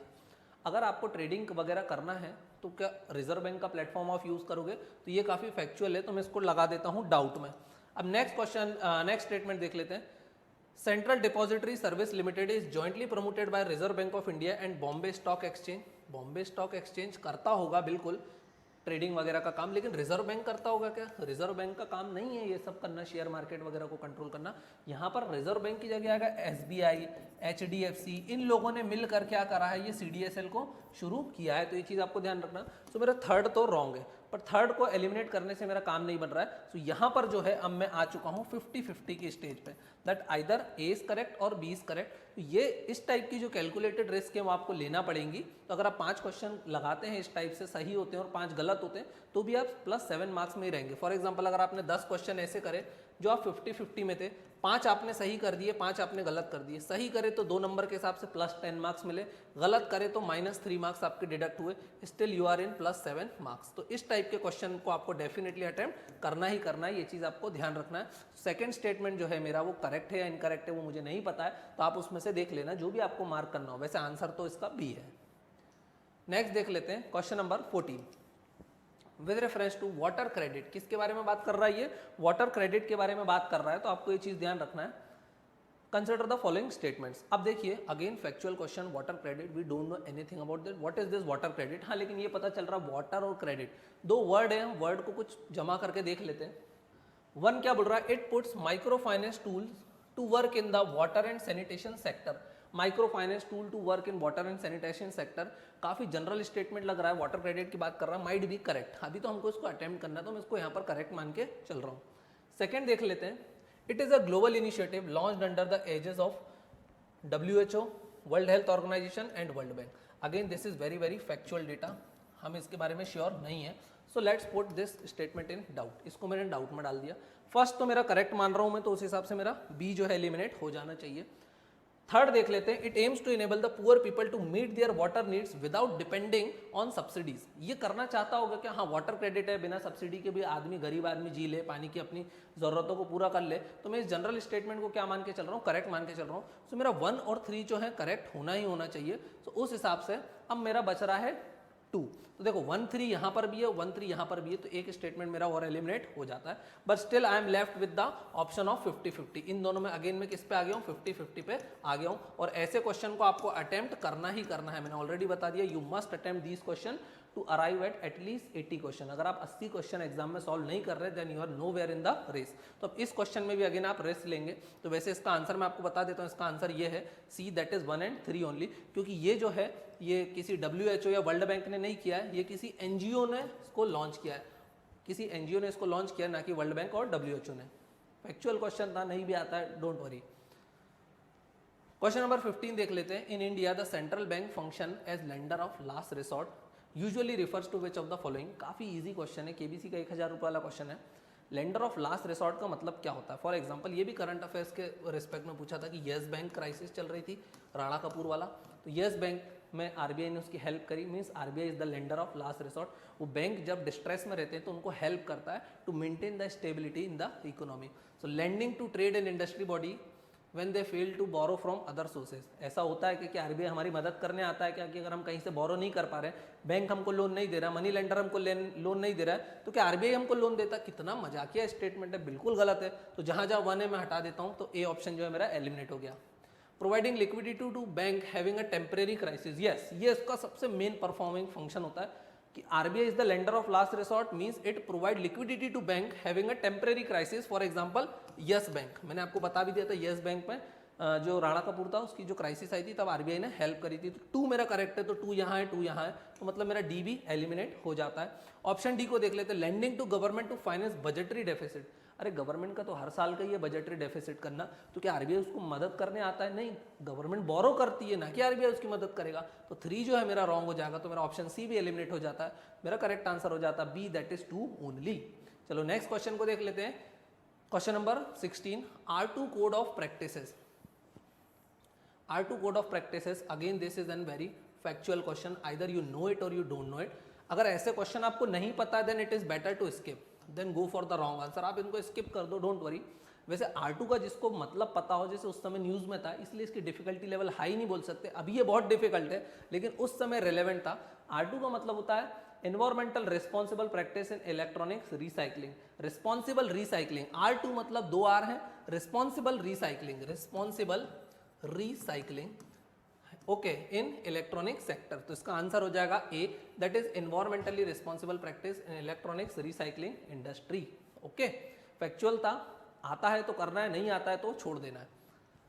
Question number 17, why is there a concern about copper smelting plant. Smelting का मतलब क्या होता है? ओर में से मेटल को एक्सट्रैक्ट करना, जैसे आयरन हो रहा है, कॉपर हो रहा है, एल्यूमिनियम हो रहा है, उसमें से आपको क्या है, मेटल को एक्सट्रैक्ट करना, आयरन को निकालना है, एल्यूमिनियम को निकालना है, तो ये कॉपर की बात कर रहा है। Why is there a concern about copper smelting plant? Copper smelting plant से हमको क्या कंसर्न है, देखते हैं। They may release lethal quantities of carbon monoxide into the environment. पहले तो बोल रहा है दे मे रिलीज, कर सकते हैं, हाँ इस टाइप के क्वेश्चन यूजुअली करेक्ट होते हैं। Lethal quantity of carbon monoxide, क्या कार्बन स्मेल्टिंग हम इतना ज़्यादा इतना ज़्यादा हम कॉपर निकालते हैं कि इतना ज़्यादा कार्बन मोनोऑक्साइड निकलता है कि हम लोग मर जाएंगे? भाई कार्बन मोनोऑक्साइड का आपको पता है, केमिस्ट्री के चैप्टर नंबर 14 क्लास 11 के एनसीईआरटी में दिया हुआ है clearly. Carbon monoxide colourless odourless gas होती है जो हमारी ऑक्सीजन कैरिंग कैपेसिटी को कम करती है। ऑक्सीजन कैरिंग कैपेसिटी कम होती है तो हीमोग्लोबिन कम हो जाता है, जिसके कारण मल्टीपल ऑर्गन फेलियर की प्रॉब्लम आती है। लेकिन ये lethal quantity of carbon monoxide निकालता है कि नहीं? थोड़ा बहुत निकालता होगा। कार्बन कॉपर स्मेल्टिंग हम इतना ज़्यादा तो करते भी नहीं है। सेकंड क्या बोल रहा है, copper slag can cause leaching of some heavy metals into environment. भाई आप जब निकालते होगे तो कुछ हैवी मेटल अगर एनवायरमेंट में सरफेस पे जाते होंगे तो नीचे चले जाते होंगे पानी के थ्रू, हाँ चले जाते होंगे, एकदम बेसिक चीज बोल रहा है, कुछ चले जाते होंगे क्या? खुद ही बोल रहा था, कॉपर स्लैग कैन कॉज, कर सकता है क्या? कर सकता है क्या? थोड़ा बहुत भी जा सकता है क्या? सम हैवी मेटल थोड़ा बहुत जाता होगा कि यस जाता होगा। They may release sulphur dioxide as polluted, yes आप जलाओगे बलाओगे भट्टी बनाओगे सल्फर डाइऑक्साइड तो निकलेगी, तो मेरा आंसर हो जाएगा 2 और 3, that is B. Next question देख लेते हैं, question number 18, with reference to furnace oil, fuel oil बोलते हैं, हैवी ऑयल बोलते हैं जो जहाज वगैरह में लगता है, consider the following statements. Furnace oil के बारे में बात कर रहा है, it is by product of oil refineries, yes oil refineries में जब रिफाइनरी का काम होता है, फिल्ट्रेशन का काम होता है, तो उसमें अलग अलग टाइप से ऑयल निकलता है। भाई सबसे पहले निकलती है गैस, उसके बाद निकलता है पेट्रोल, फिर और निकालते हो तो आप निकलता है डीजल, फिर और निकालते हो तो आप निकलता है डामर जिसको हम एसफाल्ट बोलते हैं, फिर एसफाल्ट के बाद क्या निकलता है, तो उसके बाद जो बच जाता है दैट इज फर्नेस ऑयल। काफी गाढ़ा ऑयल रहता है, मोटा ऑयल रहता है, जहाजों में लगता है, ठीक है, तो उसके बारे में बात कर रहा है। It is product of oil refineries, yes it is the product of oil refineries. तो कहाँ कहाँ वन नहीं है, तो B option is eliminated. Some industry use it to generate power, क्या बोल रहा है, कुछ इंडस्ट्री इसको यूज करती है टू जनरेट पावर, कुछ ना कुछ एक तो करती होगी ना, तो yes this is correct. So जहां जहां 2 नहीं है मैं हटा दूं, C option is eliminated. Its use cause sulphur emission into the environment. देखो अगर ये बहुत अच्छा फ्यूल होता, बहुत क्लीन फ्यूल होता तो हम इसको यूज कर रहे होते, हम इसको यूज क्यों नहीं कर रहे हैं? Because it's cause sulphur emission into the environment, this is also correct. So मेरा आंसर हो जाएगा D, that is 1, 2 and 3 only. Now next question को हम लोग देख लेते हैं। Next question is question number 19, what is blue carbon. Again KBC का 1000 रुपए वाला क्वेश्चन है ये। ब्लू कार्बन क्या होता है? The carbon that is stored in the water body, specially oceans. Carbon captured by ocean and coastal ecosystem, yes this is the correct, बाकियों को पढ़ने की भी जरूरत नहीं है। नेक्स्ट क्वेश्चन देख लेते हैं, question number 20, in the nature which of the following is are most likely to be found surviving on the surface without soil. किसके बारे में बात कर रहा है? नेचर में ऐसी कौन सी चीजें जो मिलेगी on the surface without soil, मतलब ये हमसे प्राइमरी सक्सेशन के बारे में पूछना चाहता है। एनवायरमेंट में एकदम बेसिक चीजें, प्राइमरी सक्सेशन के बारे में पूछना चाहता है। वो ऑर्गेनिज्म के बारे में पूछ रहा है जो सीधे के सीधे बेयर रॉक्स को भी क्या कर लेते हैं, सक्सेशन वगैरह कर लेते हैं। और अगर आपने बेसिक एनवायरमेंट पढ़ रखा है तो आपको एक चीज पता होगी, प्राइमरी सक्सेशन में lichen and mosses are primary successors, तो ये चीज आपको पता है। तो लीचेन एंड मॉसेस दोनों तो आएंगे ही आएंगे। फर्न मतलब होते हैं, आपको इन्वायरमेंट पता होगा, स्मॉल प्लांट्स, तो प्लांट्स को तो सॉइल की ज़रूरत पड़ेगी पड़ेगी, तो ये वाले तो नहीं उग सकते, ये दोनों आने ही चाहिए। मशरूम, मशरूम एक फंगस होती है, सॉफ्ट होती है, पर मेरा 1 गलत है, तो 1 जहाँ जाए मैं हटा दूँ, 2 ऑप्शन चले गए, एंड 2 एंड 3 करेक्ट है, तो मेरा आंसर ऑटोमेटिक क्या आ गया, C, that is 2 and 3 only. Mosses and lichens ऐसे ऑर्गेनिजम्स होते हैं जो बेयर रॉक्स के ऊपर जाते हैं, फिर उसको धीरे से वेदर करते हैं, फिर उसको सॉइल में कन्वर्ट करते हैं, बट सबसे पहले कौन उगे, तो these are lichen and mosses, that's why they are primary successor. Next question को देख लेते हैं, question number 21, which one of the following is used in preparing natural mosquito repellent. Again very factual question, factual question है, either you know it और you don't know it. अगर आता है तो ही अटेम्प्ट करना है, otherwise it is better to skip then go for the wrong answer. वैसे इसका आंसर है, जिनको पता होगा शायद, आप ओडोमॉस वगैरह लगाते हो तो उसमें कौन सी चीज यूज होती है, तो उसमें होती है lemon grass, that is option C. तो ये चीज आपको ध्यान रखना है। चलो नेक्स्ट क्वेश्चन की तरफ चलते हैं। Consider the following kind of organism. In organism के बारे में बात कर रहा है, कौन से हैं वो, कोपीपोड्स, साइनोबैक्टीरिया, डायटम्स, फोरा, मिनी, फेरा। अब देखो ये जो 2 हैं, ये बार बार हम लोग सुनते रहते हैं, रिसेंटली न्यूज़ भी रहते हैं, प्रीवियस ईयर कई बार यूपीएससी प्रीवियस ईयर क्वेश्चंस में इनको ऑलरेडी पूछ चुका है, इसलिए प्रीवियस ईयर क्वेश्चन इंपॉर्टेंट है। देखो रिपीटेडली चीजें पूछी जाती, these are being asked repeatedly, बार बार इनको यूपीएससी पूछता है। साइनोबैक्टीरिया और डायटम्स क्या होते हैं, we know they are a kind of blue green algae, तो ये क्या होते हैं, एक टाइप की एल्गी होती है, ग्रीन एल्गे के एग्जाम्पल होते हैं, तो ये चीज अपने को पता है। Which of the above are primary producer in the food chain of the ocean? Primary producer क्या होते हैं, जो अपना खाना खुद बनाते हैं, जैसे for example plants are the primary producer, है ना। अगर मैं बात करूं डियर की, हिरन प्राइमरी प्रोड्यूसर है क्या, वो अपना खाना खुद बनाता है क्या, नहीं, वो प्लांट्स के खाने को खाता, वो प्लांट्स को खाता, तो he is not primary producer, he is secondary producer. वो हर्बीवोरस है लेकिन वो सेकेंडरी प्रोड्यूसर है। तो ध्यान रखना, प्राइमरी प्रोड्यूसर कौन होते हैं, जो फोटोसिंथेसिस के थ्रू अपना खाना खुद बनाते हैं, और ये तो ग्रीन एल्गी है, green algae in the presence of sunlight ही अपना काम करते हैं। तो 2 और 3 मेरा यहाँ पर होगा करेक्ट। तो देख लेते हैं, कोपीपॉड्स, और ये इनके बारे में तो मैंने नाम भी नहीं सुना, ये मैंने कभी नहीं सुना इनके बारे में, बट 2 और 3 करेक्ट है, ये मुझे पता है क्योंकि मैंने बेसिक एनवायरनमेंट में पढ़ रखा है। तो ऑप्शन 2 और 3 देखो सिर्फ एक ही जगह दिया हुआ है, सो मेरा आंसर क्या हो जाएगा, B, that is 2 and 3 only. तो ये जो क्वेश्चन है ये डिफिकल्ट नहीं बोल सकते आप इसको, ईजी क्वेश्चन था। क्योंकि ईजी क्यों था, क्योंकि यहाँ पर हमने कभी ना कभी इसके बारे में पढ़ा हुआ है, प्रीवियस ईयर में ऑलरेडी पूछा है, और चीजें रिपीटेडली पूछी जाती है। Cyanobacteria, diatoms, blue green algae, फिर ये जो फ्लोटिंग वाले रहते हैं ये सब, बेंथन्स क्या होते हैं, नेक्टन्स क्या होते हैं, ये सारी चीजें यूपीएससी ऑलरेडी पूछ चुका है। नेक्स्ट देख लेते हैं, कंसिडर द फॉलोइंग एनिमल्स, किसके बारे में, कंसिडर द फॉलोइंग एनिमल्स के बारे में पूछ रहा है। Hedgehog, मैरमोट, pangolin. पेंगोलिन हमने, हाँ इसके बारे में नाम सुना, हाँ साइट्स वगैरह में शेड्यूल 1 में दी हुई है, मोस्ट ट्रेडेड वाइल्ड एनिमल है। आपने इसके स्केल्स वगैरह जिसमें नाखून वाला कैरेटिन रहता है, इसके लिए इसको चाइनीज लोग बहुत ज़्यादा हंट करते हैं, इंडिया में भी रहती है, चाइना में भी रहती है। हेजहॉग भी हमने सुना हुआ है, चूहा रहता है, उसके ऊपर कांटे रहते हैं बहुत सारे, गोल घूम जाता है। पेंगोलिन भी गोल घूम जाती है जब इसका कोई शिकारी करने आता है। So reduce the chances of being captured by predator, which of the above organism rolls up and protect their vulnerable parts. तो इनमें से कौन 2 रोल होते हैं, ये रोल होता है, ये रोल होता है। तो ये चीज आपको ध्यान रखना, मतलब 1 और 3 तो करेक्ट है। तो 1 और 3 कहाँ दिया हुआ, केवल एक ऑप्शन में दिया हुआ, दैट इज 1 एंड 3 ओनली। अब ये मैरमट क्या होता है मुझे नहीं पता, और ना इसकी जरूरत थी, क्योंकि मेरे पास जो नॉलेज था उससे ये क्वेश्चन सॉल्व हो जाता है। अगर आपने पेंगोलिन और हेजहॉग के बारे में नहीं सुना, it means you have to study from now onwards, क्योंकि pangolin is the most traded animal, इसमें कैरेटिन होता है, ये सारी चीजें हम लोग ऑलरेडी पढ़ चुके हैं। नेक्स्ट क्वेश्चन देख लेते हैं, question number 24, what it says, with reference to the New York declaration on forest, which of the following statement are correct. New York declaration on forest, अब आपको इसके बारे में या तो पता होगा या नहीं पता होगा, क्योंकि न्यूयॉर्क डिक्लेरेशन ऑन फॉरेस्ट के बारे में बात कर रहा है, मतलब ये हो सकता है फैक्चुअल डेटा हमसे पूछना चाहे, बट फिर भी आप एक बार सारे ऑप्शन से क्या करोगे, गो थ्रू कर जाओगे।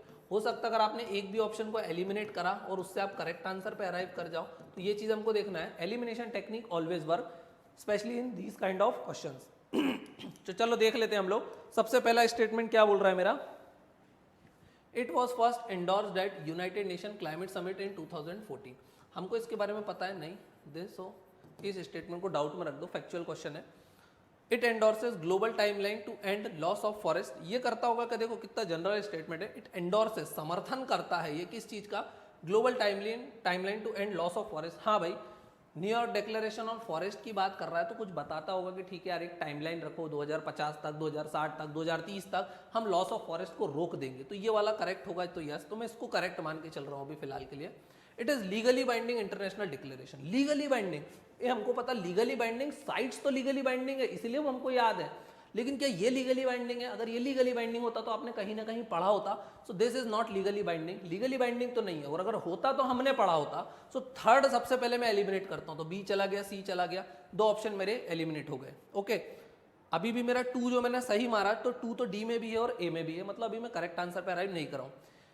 It is endorsed by government, big companies and indigenous communities. देखो इसने किसी पर्टिकुलर सरकार का नाम दिया, it is endorsed by government. हाँ, गवर्नमेंट लोग तो बोलेंगे हाँ भाई लॉस वगैरह रोकना चाहिए, बिग कंपनीज भी बोलेंगी रोकना चाहिए, इंडिजिनस कम्युनिटीज भी बोलेंगे okay loss of forest must be stop, तो ये वाला तो करेक्ट हो गई होगा।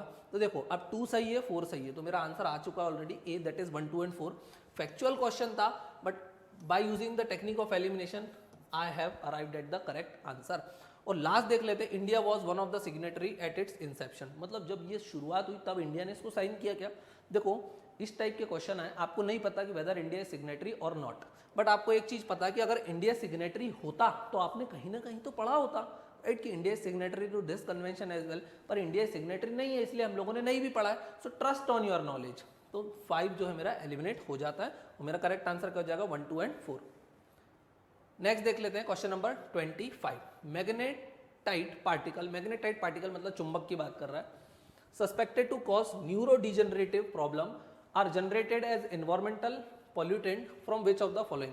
भाई बोल रहा है मैग्नेटाइट पार्टिकल मतलब जो चुंबक वाले मैग्नेटिक पार्टिकल्स हैं वो न्यूरोडिजेनरेटिव मतलब ब्रेन वगैरह की कोई प्रॉब्लम करते हैं, ये एनवायरमेंटल पॉल्यूटेंट है और ये किन से निकलते हैं बाहर, कौन इनको जनरेट करता है? Brakes of the motor vehicle. हाँ देखना चुंबक किससे बना रहता है? आयरन, तो जहाँ जहाँ आयरन वगैरह है उसके कोई भी ऑक्साइड और वगैरह आएगी तो मैं मान के चलूंगा वहाँ से वो निकलता है। ब्रेक्स, व्हीकल के ब्रेक्स को आप लगाते हो बार बार आयरन निकलता है, तो यस यहाँ से पॉल्यूटेंट निकलता होगा। Engines of motor vehicles, engine में भी बहुत सारे आयरन वगैरह के पार्ट्स रहते हैं, मैग्नेटिक होते होंगे, निकल कोबाल्ट होता होगा, सो यस ये भी मैं करेक्ट मान रहा हूँ। Microwave stove with in home, microwave stove से अब मैग्नेटिक पार्टिकल निकलते हैं नहीं, मैं श्योर नहीं हूँ तो फिलहाल मैं इसको डाउट में रख रहा हूँ, बट मेरे 1 और 2 करेक्ट है, तो यहाँ पर 1 और 2 है, यहाँ पर 1 एंड 2 है, तो मेरा सी ऑप्शन जो है एलिमिनेट हो गया है। पावर प्लांट्स, पावर प्लांट से निकलते होंगे क्या ये सब? अरे पावर प्लांट से तो इतना पॉल्यूटेंट निकलता है, जो भी पॉल्यूटेंट बोलो वो पावर प्लांट से निकलता ही निकलता है भाई, 1%, आधा परसेंट, 1 किलो 2 किलो कुछ तो निकालता होगा। So yes 1, 2 and 4 must be there in the option, तो यहाँ पर 4 नहीं है, तो ये ऑप्शन एलिमिनेट हो गया। ओके तो ये मेरा चला गया, ये ऑलरेडी जा चुका है। So 1, 2 and 4 still we are left with B और डी। अब जल्दी से देख लेते हैं 5th, telephone line. Telephone line में चुंबक यूज करते हैं, कह रहे आपके घर के टेलीफोन में भी चुंबक रहता था राइट, क्योंकि उसमें स्पीकर रहता था, माइक रहता था, तो ये भी मेरा करेक्ट हो जाएगा। सो मेरा आंसर हो जाएगा automatic 1, 2, 4 and 5 and 1, 2, 4 and 5, 1, 2, 4 and 5 सिर्फ एक ही ऑप्शन में दिए और वो कहाँ पर है? डी में, तो इसका मतलब मेरा बी जो है वो रॉन्ग हो जाएगा। और जो माइक्रोवेव है जो मैंने डाउट में रखा था वो भी क्या है? करेक्ट हो जाएगा, वहां से भी ये जो मैग्नेटाइट पार्टिकल है ये पॉल्यूटेंट रिलीज होता है। चलो नेक्स्ट क्वेश्चन देख लेते हैं, question number 26। Which of the following is a filter feeder? Filter feeder क्या है? अगेन अगर आपके बेसिक्स एनवायरमेंटल कॉन्सेप्ट्स क्लियर हैं तो ही आप इस टाइप के क्वेश्चन को अटेम्प्ट कर पाएंगे, otherwise you have to skip this question. तो बेसिक एनवायरमेंट, जिसने एनवायरमेंट नहीं पढ़ा है तो मैं एक चीज़ बता देता हूँ, आप जितना ध्यान फोकस आप इकोनॉमिक्स पे करते हो, जितना पॉलिटी पे करते हो, ज्योग्राफी पे करते हो, हिस्ट्री पे करते हो, ठीक है, उससे ज़्यादा ध्यान आपको किसके ऊपर देना चाहिए? एनवायरमेंट के ऊपर देना चाहिए। क्यों? क्योंकि हर साल एनवायरमेंट में से 15 से 20 क्वेश्चन पूछे जाते हैं जो किसी और सब्जेक्ट की गारंटी नहीं है। और क्यों पूछे जाते हैं? क्योंकि सिविल सर्विसेज एग्जामिनेशन में सीएसई में आपकी फॉरेस्ट की भी एग्जाम इंक्लूड रहती है और फॉरेस्ट वालों के लिए एनवायरमेंट बहुत ज़्यादा इंपॉर्टेंट होता है, तो इसलिए आपको यहाँ पर बहुत ज़्यादा ध्यान देने की ज़रूरत रहती है। तो एनवायरमेंट को आपको काफ़ी अच्छे से करना है। ईजी क्वेश्चन आते हैं, रिपीटेडली क्वेश्चन आते हैं, बार बार वही क्वेश्चन रिपीट होते हैं जिनको आप इजीली अटेम्प्ट कर सकते हो। So which of the following is a filter feeder? Filter feeder वो ऑर्गेनिजम्स होते हैं पानी में रहने वाले जो बहुत ज्यादा पानी को अपने गिल से पास कराते हैं और छोटे छोटे माइक्रो ऑर्गेनिज्म उसके गिल्स में फंस जाते हैं और वो उन्हीं को कंज्यूम कर लेते हैं। सो इसका आंसर हो जाएगा ऑयस्टर। ऑयस्टर इस टाइप का ऑर्गेनिज्म है। क्वेश्चन नंबर 27 देख लेते हैं। In case of which one of the following biogeochemical cycle the weathering of rocks is the main source of release of nutrient to enter the cycle? भाई बोल रहा weathering of rocks मतलब ये किसके बारे में बात कर रहा है? गैसियस साइकिल के बारे में बात नहीं कर रहा है, टेरेस्ट्रियल साइकिल के बारे में बात कर रहा है। बोल रहा है क्या बोल रहा है? Weathering of rocks is the main source of release of nutrient, है ना? किस साइकिल में ऐसा होता है? तो हमको पता है भाई फॉस्फोरस सिर्फ और सिर्फ कैसे रिलीज होता है एनवायरमेंट में, through the weathering of rocks. काफी इजी क्वेश्चन था, सबसे इजीएस्ट क्वेश्चन अगर कोई बोलेंगे अभी तक का तो वो यही था। आपको पता है ये तो गैसियस साइकिल है, गैसियस साइकिल है, sulphur is also gaseous cycle, एक ही थी उसमें, तो वो क्या थी? आंसर मेरा हो जाएगा C, that is phosphorus cycle. Phosphorus सिर्फ एनवायरमेंट में कब रिलीज होता है? Through weathering of rocks. Question number 28, which of the following are detrivorous? Detrivorous means that feed on dead decay material, जो सिर्फ किस पे? मरे हुए लोगों पर जो है फीड करते हैं। इनमें से डेट्रीवोरस कौन है? अर्थवॉर्म मतलब केचुए, yes they are detritivores. Jellyfish, millipedes, मुझे पता ही नहीं मिलीपैड्स क्या है, जेलीफिश करती है कि नहीं, again in doubt. Sea horse, देखो sea horse previous year already UPSC पूछ चुका है। सी हॉर्स हमको पता है एक मछली है जिसका मुंह घोड़े जैसा रहता है, छोटे छोटे ऑर्गेनिजम्स खाती है, सो डेट्रीवोरस तो नहीं है। सो सी हॉर्स ऑलरेडी पूछा जा चुका है, इसलिए इजी है। So fourth is eliminated, option 4 is eliminated. 4 यहाँ है, 4 यहाँ है, 4 यहाँ है। जैसे ही आपने सी हॉर्स जो प्रीवियस ईयर यूपीएससी ऑलरेडी पूछ चुका, आपने जैसे इसको एलिमिनेट किया तो मेरा करेक्ट आंसर आ जाता है, दैट इज सी 1, 3 एंड 5। तो मतलब जो मैंने डाउट में लगाए थे jellyfish is not the answer, 3 होगा क्योंकि आंसर मुझे बता रहा है 3 होगा, और 5 जो है मेरा क्या है? वुड लाइज, वुड लाइज भी होगा ही होगा, तो ये चीज आपको ध्यान रखना है। मेरा आंसर क्या हो जाएगा? 1, 3 and 5 only, that is earthworm, millipedes and woodlice are detritivores. और ये चीज आपको ध्यान रखना है क्योंकि नेक्स्ट एग्जाम्स में भी आपसे पूछा जा सकता है, क्योंकि जैसे मैंने बताया ये ऑलरेडी हॉर्स, सी हॉर्स को वो पूछ चुका था। ओके, तो नेक्स्ट क्वेश्चन देख लेते हैं। और वैसे क्वेश्चन क्या था वो भी बता देता हूँ मैं, मैमल से रिलेटेड क्वेश्चन था। उसमें उन्होंने बोला था इनमें से कौन कौन मैमल है, तो डुगोंग दिया हुआ था, उसमें एक ऑप्शन सी हॉर्स भी था। तो सी हॉर्स क्या? एक फिश है, वो मैमल नहीं है। नेक्स्ट क्वेश्चन देख लेते हैं। The common carbon metric supported by UNEP has been developed for, क्या बोल रहा है? ध्यान से देखना, common carbon metric supported by UNEP has been developed for. Again कैसा क्वेश्चन है? तो आप बोलोगे एकदम फैक्चुअल क्वेश्चन है, आइदर यू नो इट और यू डोंट नो इट। अगर आता है तो अटेम्प्ट करना, otherwise it is better to skip. फिर भी ऑप्शन तो हम लोगों को पढ़ना है क्योंकि एक क्वेश्चन हमने न्यूयॉर्क डिक्लेरेशन वाले को ऑप्शन पढ़ के आंसर पे अराइव किया था। ए बोल रहा है assessing the carbon footprint of building operation around the world. दूसरा बोल रहा है enabling commercial farming entities around the world to enter carbon emission trading, enabling government to assess the overall carbon footprint caused by their countries. देखो सब environment से related है और सब कुछ ना कुछ कम करने की बातें कर रहे हैं। सो यहाँ पर फैक्चुअल है, so it is better to skip this question अगर आंसर नहीं आता है तो। वैसे ये क्या है? इसका आंसर जो है वो है A, assessing the carbon footprint of building operation around the world. ये यूएनईपी ने लॉन्च किया था, क्या नाम था उसका? Common carbon metric. तो ये चीज़ आपको ध्यान रखना है। इस टाइप के क्वेश्चन के लिए कुछ नया पढ़ने की जरूरत नहीं है, आता है तो ठीक है, वरना कुछ क्वेश्चन 5-10 क्वेश्चन ऐसे रहते हैं जिनको आपको स्किप करना रहता है। 100 आउट ऑफ 100 तो कभी भी अटेम्प्ट नहीं करना रहते हैं। नेक्स्ट क्वेश्चन देख लेते हैं, question number 30। Which of the following have species that can establish symbiotic relationship with other organism. Symbiotic relationship का मतलब क्या होता है कि भाई आपस में मिलजुल के रहते हैं। जैसे आपने कोरल्स के बारे में सुना होगा, कोरल रीफ्स के बारे में सुना होगा। हाँ, सो कोरल रीफ्स में 2 लोग रहते हैं, एक रहता कोरल पॉलिप्स, वो किसके साथ सिम्बायोटिक में रहता है? तो आप बोलोगे ज़ूज़ैंथले। ज़ूज़ैंथले के साथ वो किस में रहता है? Symbiotic relation. सिम्बायोटिक रिलेशन मतलब पॉलिप्स क्या करता है? पॉलिप्स क्या करता है बोलो जल्दी से? पॉलिप्स प्रोवाइड करता है शेल्टर, उसके पास शेल्टर की व्यवस्था रहती है, और ज़ूज़ैंथले प्रोवाइड करता है फूड। तो ज़ूज़ैंथले इतना खाना बनाता है कि पॉलिप्स को भी खाना मिल जाता है, और पॉलिप्स शेल्टर खुद को भी देता है, ज़ूज़ैंथले को भी देता है। सो this is a symbiotic relationship, दोनों को फायदा, दोनों पार्टीज को फायदा, दोनों एक दूसरे के लिए वर्क कर रहे हैं। अब वो पूछ रहा है इनमें से कौन से लोग सिम्बायोटिक रिलेशन में रह सकते हैं दूसरों के साथ। तो हर इसका आंसर हमेशा ऑल आएगा। कि ह्यूमन सिम्बायोटिक में रहते हैं? हाँ, बहुत सारों के साथ हम भी सिम्बायोटिक रिलेशनशिप में रहते हैं। शेर रहता है? हाँ, शेर भी रहता होगा। हिरण रहता है? हिरण भी रहता होगा। भाई दूसरों के साथ सिम्बायोटिक में, एक के साथ तो हम रहते होंगे ना सिम्बायोटिक रिलेशनशिप में, गिव एंड टेक वाला रिलेशन किसी से तो रहता होगा ना। यस, तो इसका आंसर हो जाएगा स्निडेरियंस, फंगाई, प्रोटोजोआ। देखो फंगी पहले भी पूछ चुका है, स्निडेरियंस उसने इसी टेस्ट में अभी पहले पूछा था। तो इसका आंसर मेरा हो जाएगा डी 1, 2 एंड 3 ओनली। ये चीज आपको ध्यान रखना है। क्वेश्चन नंबर 31 को देख लेते हैं अब जल्दी से। With reference to 64 Yogini temple situated near Morena, consider the following statement. अब देखो एमपी से रिलेटेड क्वेश्चन है तो हम लोगों को तो पता है, ये बहुत इजी है। 64 योगिनी टेम्पल गोल्ड टेम्पल है, ग्वालियर से अराउंड 40 किलोमीटर दूर है, मोरेना डिस्ट्रिक्ट में पड़ता है। 64 योगिनी टेम्पल गोल है, बिल्कुल बोलते हैं पार्लियामेंट की बिल्डिंग उसी से ली गई है उसकी डिजाइन, तो हम लोगों को उसके बारे में पता है। It is a circular temple built during the reign of कच्चफाक डायनेस्टी। यस, ये हमको पता है, दिस इज करेक्ट आंसर। हम लोगों को पता है, एमपी वालों को तो एटलीस्ट पता है। बट जिनको नहीं पता था क्या वो इस क्वेश्चन को सॉल्व कर सकते हैं? Answer is yes. Second statement देखो, it is the only circular temple built in India. क्या सिर्फ एक ही टेम्पल गोल है? अरे यार, इंडिया में लाखों टेम्पल है और भी हजारों टेम्पल होंगे जो गोल होंगे। सो दिस इज रॉन्ग। क्या आपने सारे गोल टेम्पल देखे, लिखे हैं आपके पास? एक भी किसी ने बना दिया तो स्टेटमेंट रॉन्ग हो जाएगा। तो 2 इज रॉन्ग। यहां गया, यहां गया, यहां गया। तो ये क्वेश्चन डिफिकल्ट था ही नहीं, एमपी वालों के लिए एडवांटेज था ही नहीं, क्योंकि ये तो सब लोग अटेम्प्ट कर सकते हैं। तो मेरा आंसर तो हो चुका है 1 and 4 only. It was mean to promote Vaishnavite cult. नहीं, ये किसके लिए था? लॉर्ड शिवा के लिए था। शिवलिंग वगैरह थे, मतलब this is to promote Shaivite cult. Okay, तो ये चीज आपको ध्यान रखना, this is to promote Shaivite cult. Lord Shiva का यहाँ पर मंदिर है, not Vishnu. its design has given rise to popular belief that it was inspiration behind the Indian parliamentary building. Yes, Indian parliamentary building इसी से इंस्पायर होकर के शायद बनी नहीं है, 100% बनी है। तो ये चीज आपको ध्यान रखना। आंसर क्या हो जाएगा? C, that is 1 and 4 only. Question number 32, which one of the following ancient town is well known for its elaborate system of water harvesting and management by building a series of dams channelizing water into connected reservoir? Against class 12 की NCERT से एकदम basic question है। Class 6 की NCERT में भी दिया हुआ है एंशिएंट हिस्ट्री में, 12th की में भी थीम्स इंडियन हिस्ट्री 1 में भी दिया हुआ है। इसका आंसर क्या हो जाएगा? धौलावीरा। इसका आंसर क्या हो जाएगा? That is Dholavira. और ऑप्शन ए पे भी दिया, किसके बारे में बात कर रहा है? Water harvesting, management of building, dams वगैरह बनाया, चैनलाइजिंग वाटर। सो लोथल और धौलावीरा, यहाँ पर ये सारे काम होते थे। गुजरात में है ये आपको पता होना चाहिए। गुजरात में भी कहाँ है?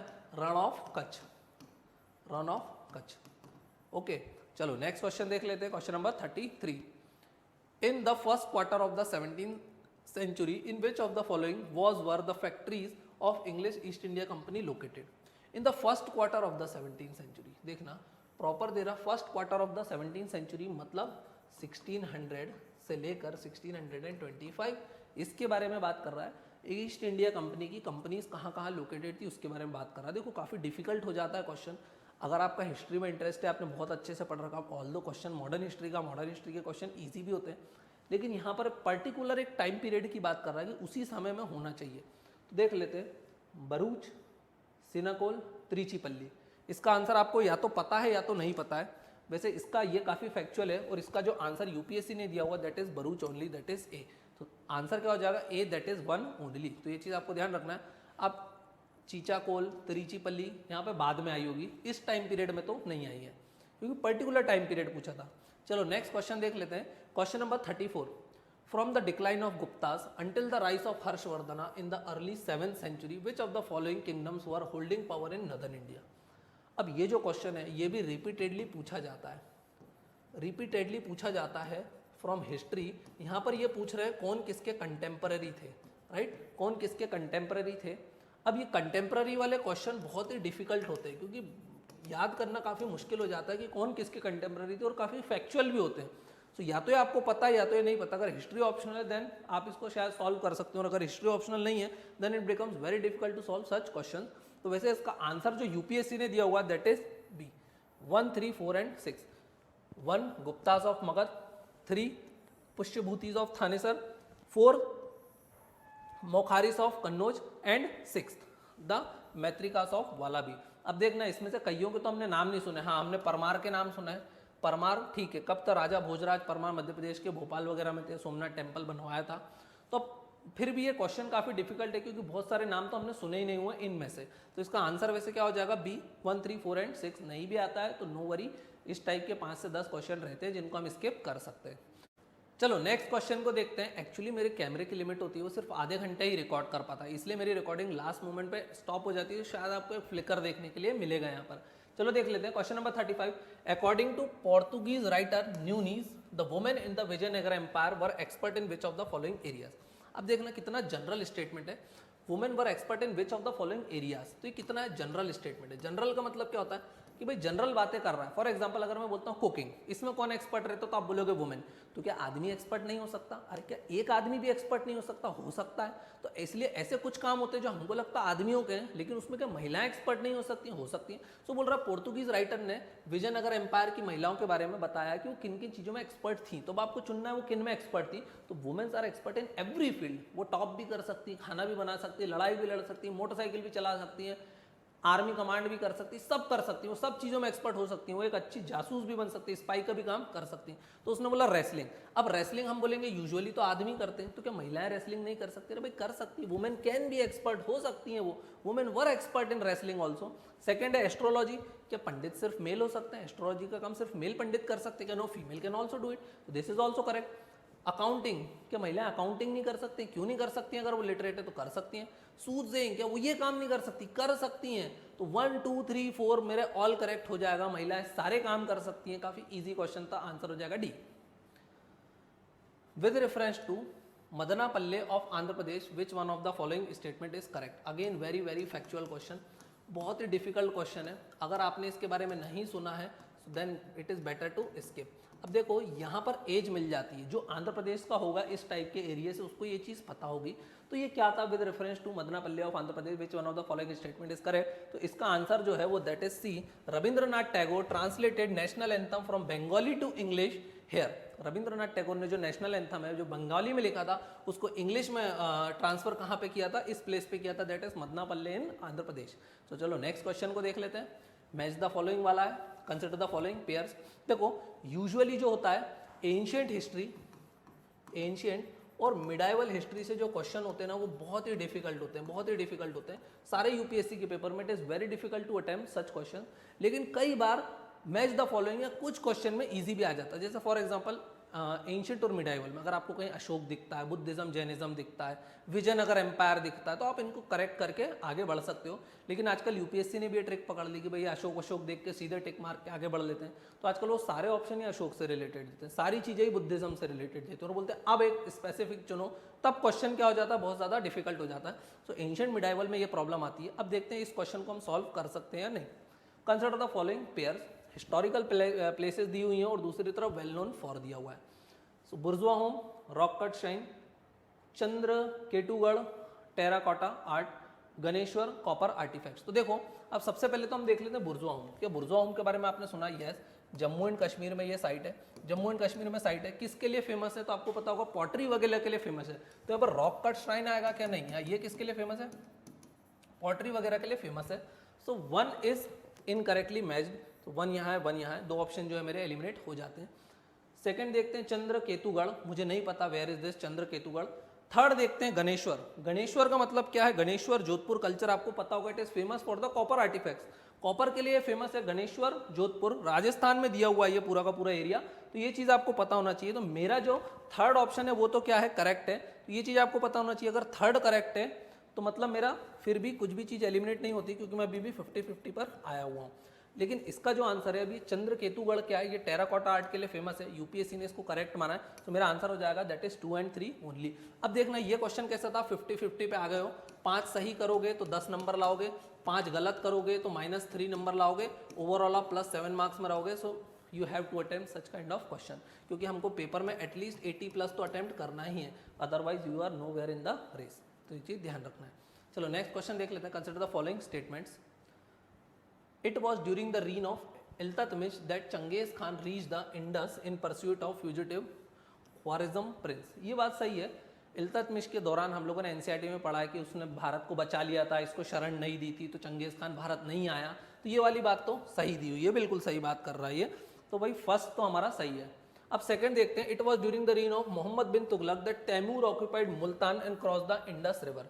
मोहम्मद बिन तुगलक था क्या कि फिरोज शाह तुगलक था? ये भी एनसीईआरटी का क्वेश्चन है, but it is again very difficult to recall. तो जो सेकंड वाला है वो रॉन्ग है, 1 सही है, सेकंड गलत है। तो यहाँ सेकंड है, यहाँ सेकंड है, और यहाँ सी में 1 नहीं है, इसलिए भी चला जाएगा। तो मेरा आंसर तो ऑलरेडी आ चुका, दैट इज 1 ओनली। बट फिर भी डी को देख लेते हैं। It was during the reign of Devaraya two Vijayanagara empire that Vasco da Gama reach the coast of Kerala.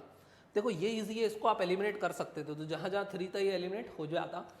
भाई Krishnadeva Raya, the most famous king of the Vijayanagara empire, he died in around 1446 या 1450s बोलते हैं हम, यही टाइम पीरियड में इनकी डेथ हो गई थी। और वास्को डी गामा कब आया था? तो ये तो सबको पता है, बच्चे बच्चे को 1498 में आया था ये। तो भाई ये तो इनके टाइम पीरियड ही अलग है, तो वास्को डी गामा कृष्णदेव राय के टाइम कैसे आ सकता है? तो थर्ड ऑप्शन तो जो है मेरा रॉन्ग हो ही जाएगा।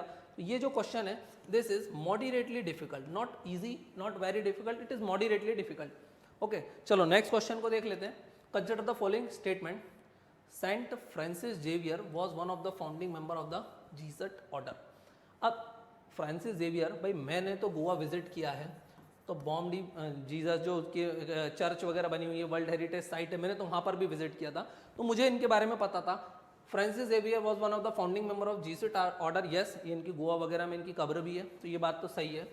लेकिन देखना second statement makes this question very difficult. Saint Francis Xavier died in Goa and church is dedicated to him there. उनकी गोवा में कब्र भी है, वहाँ पर एक उत्सव भी मनाते हैं वो लोग दिसंबर के टाइम पे, क्रिसमस के टाइम पे, बहुत फेमस है। तो देखने में लगता है कि उनकी डेथ गोवा में हुई होगी और उनको वहीं पे दफना दिया, बट दिस इज रॉन्ग। हम यहाँ पर बहुत डिफिकल्ट है क्वेश्चन, दिस इज रॉन्ग। उनकी डेथ कहाँ हुई थी? When he was in China. वो चाइना में क्रिश्चियन मिशनरी थे, इधर उधर घूमते रहते थे। At the age of around 40-45 years उनकी डेथ हो गई थी चाइना में, फिर चाइना से उनको वहाँ से लाया गया था और गोवा में लाके दफन किया था। तो ये चीज़ ध्यान रखना, he died in Goa? No, he died in China and he was brought back to Goa. Second statement जो है मेरा रॉन्ग हो जाता है। थर्ड देख लेते हैं, the feast of saint Francis Xavier is celebrated in Goa every year. हाँ बिल्कुल, एक उत्सव मनाया जाता है अराउंड क्रिसमस, तो ये बात सही है, तो मेरा आंसर हो जाएगा 1 and 3, that is C only.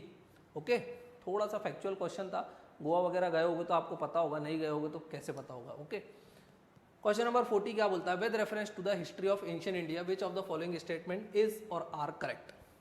Again very difficult question, बहुत फैक्चुअल है, पता है तो ही अटेम्प्ट करना, नहीं पता it is better to skip, time waste ऐसे क्वेश्चनों में करना ही नहीं है। Mitakshara was the civil law for upper caste and Dayabhaga was the civil law for lower caste. अरे पता ही नहीं हमको मिताक्षरा क्या है, दया भाग क्या है। तो वैसे इसका आंसर जो यूपीएससी ने दिया हुआ दैट इज बी, 2 ओनली दिया हुआ है, तो पढ़ लेते हैं 2 ओनली में क्या दिया हुआ। In the Mitakshara system the son can claim right to the property during the life of their father, whereas in Daya Bhag system it is only after the death of father that son can claim the right to property। तो अब ये क्या है? इस type के question में कोई time waste नहीं करना, दिमाग नहीं खपाना है, आता है तो ठीक, स्किप करो और जिंदाबाद। नेक्स्ट क्वेश्चन देख लेते हैं, question number 41। With reference to the history of ancient India Bhavabhuti, Hastimalla and स्वयंवरा वर फेमस। अब देखना इस टाइप के क्वेश्चन आते हैं तो यूजुअली हम क्या करते हैं, इस टाइप के एंशिएंट हिस्ट्री के क्वेश्चन में हम कीवर्ड्स ढूंढते हैं कि हमको कहीं पर बुद्धिज्म दिख जाए, ओके, कहीं पर हमको जैनिज्म नाम का वर्ड दिख जाए, कहीं पर हमको विजयनगर एम्पायर नाम का वर्ड दिख जाए, ओके, कहीं पर हमको अशोक नाम का वर्ड दिख जाए, राइट, कहीं पर हमको बुद्ध खुद दिख जाए। इस टाइप के वर्ड्स को हम यूजुअली ढूंढने की कोशिश करते हैं। तो इसमें जैनिज्म उन्होंने आपको कंफ्यूज करने के लिए दिया भी हुआ है, तो अगर आप जैनिज्म पे क्लिक कर देते तो यहाँ पर आपका आंसर जो है गलत हो जाता। अगर आप ए ऑप्शन जैन मॉन्क पे क्लिक कर देते तो आपका आंसर जो है गलत हो जाता, क्योंकि all these are the playwrights, ये सारी की सारी चीजें क्या है तो आपको ध्यान रखना, all these are the playwrights. तो प्ले राइट्स कहाँ पर दिया हुआ है? That is B. सो 41 का जो है वो हो जाएगा आंसर बी। तो ये चीज आपको ध्यान रखना, all these are playwrights, these are not related with the Jain monk. तो यहाँ पर यूपीएससी ने इस बार अच्छे तरीके से खेल खेला है। देख लेते हैं, consider the following statement. Again acts पे क्वेश्चन है, बहुत इजी है, मॉडर्न हिस्ट्री का हम सारे एक्ट्स कवर करते हैं, right from the regulating act of 1773 up till India independence act of 1947। Important है, हर साल क्वेश्चन आता है, इस बार भी आ गया। Montague-Chelmsford Report of 1990 recommend granting voting rights to all the women above the age of 21। क्या Montague-Chelmsford रिपोर्ट ने all the women's को वोटिंग राइट दे दिया था? सारी महिलाओं को दे दिया था, मतलब यूनिवर्सल एडल्ट फ्रेंचाइज दे दिया था क्या महिलाओं को? अरे ये राइट तो महिलाओं को कब मिला था? 1947 में मिला था, आफ्टर इंडिपेंडेंस। सारी महिलाओं को वोटिंग राइट कैसे मिल सकता? पुरुषों को नहीं था उस समय तो। सो दिस इज रॉन्ग। तो 1 चला गया, सी चला गया, 2 ऑप्शन तो मेरे यहाँ पर क्या हो जाते हैं? एलिमिनेट हो जाते हैं। अब जल्दी से मैं सेकंड को देख लेता हूँ। The government of India act 1935 gave women reserve seat in the legislature. हाँ, गवर्नमेंट ऑफ इंडिया एक्ट 1935 ने रिजर्वेशन की बात करी थी, उसने सबको नहीं दिया था, बोला देखो जनरल स्टेटमेंट है, gave reservation for women as well. तो यस, दिस इज करेक्ट, तो मेरा आंसर हो जाएगा B, that is 2 only. Third देख लेते हैं, 43rd जो है हमारा आज का, वो देख लेते हैं। विद रेफरेंस टू 8 अगस्त 1942। 8 अगस्त 1942 मतलब क्वेश्चन किस पे आ गया है? क्विट इंडिया मूवमेंट, भारत छोड़ो, गांधी इज इंपॉर्टेंट, हमेशा की तरह इस बार भी उन पे एक क्वेश्चन आ गया है। With reference to 8th August 1942 in the Indian history, which one of the following statement is correct? The Quit India resolution was adopted by All India Congress Committee। भाई 8 अगस्त 1942 को क्विट इंडिया रेजोल्यूशन अडॉप्ट किया था क्या? नहीं, adopt तो उन्होंने Wardha conference में ही कर लिया था, वर्धा कॉन्फ्रेंस में उन्होंने अडॉप्ट कर लिया था। और 8 अगस्त को तो क्विट इंडिया मूवमेंट को लॉन्च किया था उन्होंने। क्या किया था उन्होंने? उसको लॉन्च किया था। वो कहाँ से? ग्वालियर टैंक इन बॉम्बे, ये भी हमको याद है, ग्वालियर टैंक से गांधी ने उसको लॉन्च किया था। सो फर्स्ट तो रॉन्ग हो जाएगा। The viceroy executive council was expanded to include more Indians. अरे ये तो 1909 की बात कर रहा है। Congress ministry resigned in the 7 provinces. नहीं, Cripps propose an Indian union with full dominion status, नहीं। तो देखो इसका आंसर जो है, मैंने गलती कर दी है, quit India movement resolution was adopted by all India Congress committee, यही इसका आंसर है, क्योंकि बाकी स्टेटमेंट इररिलेवेंट हो जाते हैं। क्विट इंडिया मूवमेंट का रिजोल्यूशन जो है गांधी को वर्धा कॉन्फ्रेंस में उन्होंने बोला था कि अगर अंग्रेज हमारी बातों को नहीं मानते तो हम क्या लॉन्च करेंगे, क्विट इंडिया मूवमेंट, और उसके बाद उन्होंने उसको लॉन्च किया था कहाँ से, 8 अगस्त 1942 में बॉम्बे के ग्वालियर टैंक से। ओके, तो सॉरी यहाँ पर मैं भी थोड़ा कंफ्यूज हो गया था, इसका आंसर आएगा ए। चलो नेक्स्ट क्वेश्चन देख लेते हैं। 44, who among the following is associated with songs from the prison, a translation of ancient Indian religious lyrics in English. Again very difficult question है, again it is very difficult to answer such question कि भाई ये क्या है, which of the following associated song from the prison, a translation of ancient Indian religious lyrics into English. ऐसा कौन था जिसने जेल में से ये सब काम किया था? तो इसका आंसर जो है मैं बता देता हूँ, वो आंसर जो इसका मोहनदास करमचंद गांधी, इन्होंने ये काम किया था। और ये जो इन्होंने सॉन्ग्स ट्रांसलेट करे थे, ये इनकी एक फ्रेंड हुआ करती थी जिसका नाम था मीराबेन। अब आप सोचेंगे मीराबेन क्या है, गुजराती थी? नहीं, तो ये ऑस्ट्रिया की रहने वाली थी, ये ऑस्ट्रिया और इंग्लैंड की या इंग्लिश की रहने वाली थी, और ये इंडिया को इंडिपेंडेंस में हेल्प कर रही थी। गांधी की काफ़ी अच्छी फ्रेंड थी, तो गांधी ने इनको इम्प्रेस करने के लिए ये किया था कि उन्होंने कुछ एंशिएंट रिलीजियस लिरिक्स को जो है इंग्लिश में कन्वर्ट किया था फॉर मीराबेन। मीराबेन यहीं रही थी, वैसे इनकी डेथ जो है वो ऑस्ट्रिया में हुई थी। तो ये चीज़ आपको ध्यान रखना। कौन एसोसिएटेड है songs from the prison? Gandhi associated है। मीराबेन, काफ़ी डिफिकल्ट क्वेश्चन है, मीराबेन के बारे में आपने कभी सुना भी नहीं होगा, सर्च कर सकते हैं, शी वॉज एन फॉरेनर। चलो नेक्स्ट क्वेश्चन देख लेते हैं। 45, with reference to medieval India, which one of the following is the correct sequence in ascending order in terms of size. भाई देखना, कुछ वर्ड्स दिए हुए हैं और ये वर्ड्स तो यूजुअली आपको पता होते होंगे, अकबर के समय, मुगल पीरियड के समय ये सारे वर्ड्स आपने सुने होंगे। देख लेते हैं, correct sequence in ascending order. Ascending order का मतलब क्या होता है? घटते से बढ़ते क्रम में लगाना, मतलब छोटे से बड़े की तरफ लेके जाना। परगना, परगना का मतलब क्या होता है? ग्रुप ऑफ विलेज, सरकार उससे बड़ा होता है और सूबा जो सूबेदार संभालता है वो उससे बड़ा होता है। तो आंसर मेरा यहीं पर आ जाएगा, फैक्चुअल क्वेश्चन है। तो ये मुगल एम्पायर में, स्पेशली अकबर के टाइम पीरियड में काफ़ी इंपॉर्टेंट था, तो जिसने अकबर मूवी देखी है ओके, उसको ये सारी चीज़ें यहाँ पर पता होगी। ऐश्वर्या राय और ऋतिक रोशन की जो पिक्चर है वो आप लोगों ने देखी होगी, तो आपको पता है कि सूबेदार से वो लड़ाई लड़ने भी जाता है। परगना मतलब ग्रुप ऑफ विलेजेस रहता है, सरकार मतलब उन दोनों के बीच का। नेक्स्ट देख लेते हैं, क्वेश्चन नंबर 46 को देख लेते हैं। Who among the following was were associated with secretary with Hindu female school which later came to be known as Bethune female school. काफ़ी इजी क्वेश्चन है। ईश्वर चंद्र विद्यासागर, इन्होंने बैथुनी स्कूल को एस्टेब्लिश करने में हेल्प करी थी कोलकाता में। वुमेन रिफॉर्म्स के लिए काफ़ी लड़ाई भी करी थी, उनकी री मैरिज के लिए, उनके एजुकेशन के लिए। तो Ishwar Chandra Vidyasagar is known for the empowerment of women. तो ये चीज़ आपको ध्यान रखना, वुमेन एम्पावरमेंट के लिए उन्होंने बहुत कुछ काम किया कर रखा है। चलो नेक्स्ट क्वेश्चन देख लेते हैं, question number 47। In the context of colonial India, Shahnawaz Khan, Prem Kumar Sahgal and Gurbaksh Singh Dhillon are remembered as. कितना इजी क्वेश्चन दिया हुआ है। इंडियन नेशनल ट्रायल्स, भाई ये क्या हुआ था आफ्टर इंडियन नेशनल आर्मी, जब नेताजी की डेथ हो गई थी 1945 में, तो आर्कीबाल्ड वेवेल जो न्यू वॉइसरॉय आए थे, उन्होंने क्या बोला था? मैं सबको छोड़ दूंगा, सबको माफ कर दूंगा, but I will not spare those who have did गद्दारी with the English and who has sided with the Japs. जिन्होंने जैपनीज का साथ दिया मैं उनको नहीं छोड़ूंगा। तो उसने आते से बोला था कि भाई मैं 3 को, शाहनवाज खान ये एक मुस्लिम था, प्रेम कुमार सहगल एक हिंदू था, और गुरबख्श सिंह ढिल्लो ये एक सिख थे। तो यहाँ पर बोले इन तीनों का मैं ट्रायल करूंगा और इनको पनिशमेंट करूंगा। और ट्रायल कहाँ स्टार्ट किए थे भाई ने? रेड फोर्ट में स्टार्ट किए थे। तो ये चीज़ आपको ध्यान रखना। तो ये किससे? इंडियन नेशनल आर्मी के ट्रायल से रिलेटेड है। उसके बाद बहुत बड़ा जन सैलाब उमड़ गया था, क्योंकि तीनों रिलीजन के लोग थे और इंडियन नेशनल आर्मी थे, वहाँ पे कम्युनिज्म की तो कोई बात ही नहीं होती थी। फिर भी तीनों रिलीजियस के लोग थे, तो सारे हिंदू मुस्लिम यूनाइटेड होके सिख यूनाइटेड होके अंग्रेजों के खिलाफ धावा बोल रहे थे। सो ये किस चीज़ के लिए रिमेंबर किया जाता? Officers of the Indian National Army. They were the officers of Indian National Army who have sided with the Japanese to fought against the Britishers. Next देख लेते हैं 48, with reference to Indian history which one of the following statement is are correct. देखो सीक्वेंस बरकरार है, शुरू के 10 question economics से थे, फिर कुछ क्वेश्चन एनवायरमेंट पे चले गए, अब कंटिन्यूसली हिस्ट्री का पोर्शन जो है रन कर रहा है। अब देखो, with reference to Indian history which of the following statement is और आर करेक्ट के बारे में बात कर रहा है। तो जल्दी से देख लेते हैं। The Nizamat of Arcot emerged out of Hyderabad state. अब अर्कॉट कहाँ से निकला है? अगेन डाउट में डाल दो, नहीं पता, फैक्चुअल क्वेश्चन है, डिफिकल्ट है भाई, सीधी बात है। हिस्ट्री के क्वेश्चन इस बार बहुत डिफिकल्ट थे। सेकंड बोल रहा था Mysore kingdom emerged out of Vijayanagara empire. हाँ भाई, मैसूर तो विजयनगर से ही निकला है, ये हमको पता है। तो जो वाडिया डायनेस्टी है वो विजयनगर एम्पायर के अंडर काम किया करती थी, बाद में वो इंडिपेंडेंट हो गई। Second is correct. तो सेकंड कहाँ कहाँ नहीं है, सेकंड सभी जगह, तो सिर्फ मेरा डी ही एलिमिनेट हो पाया।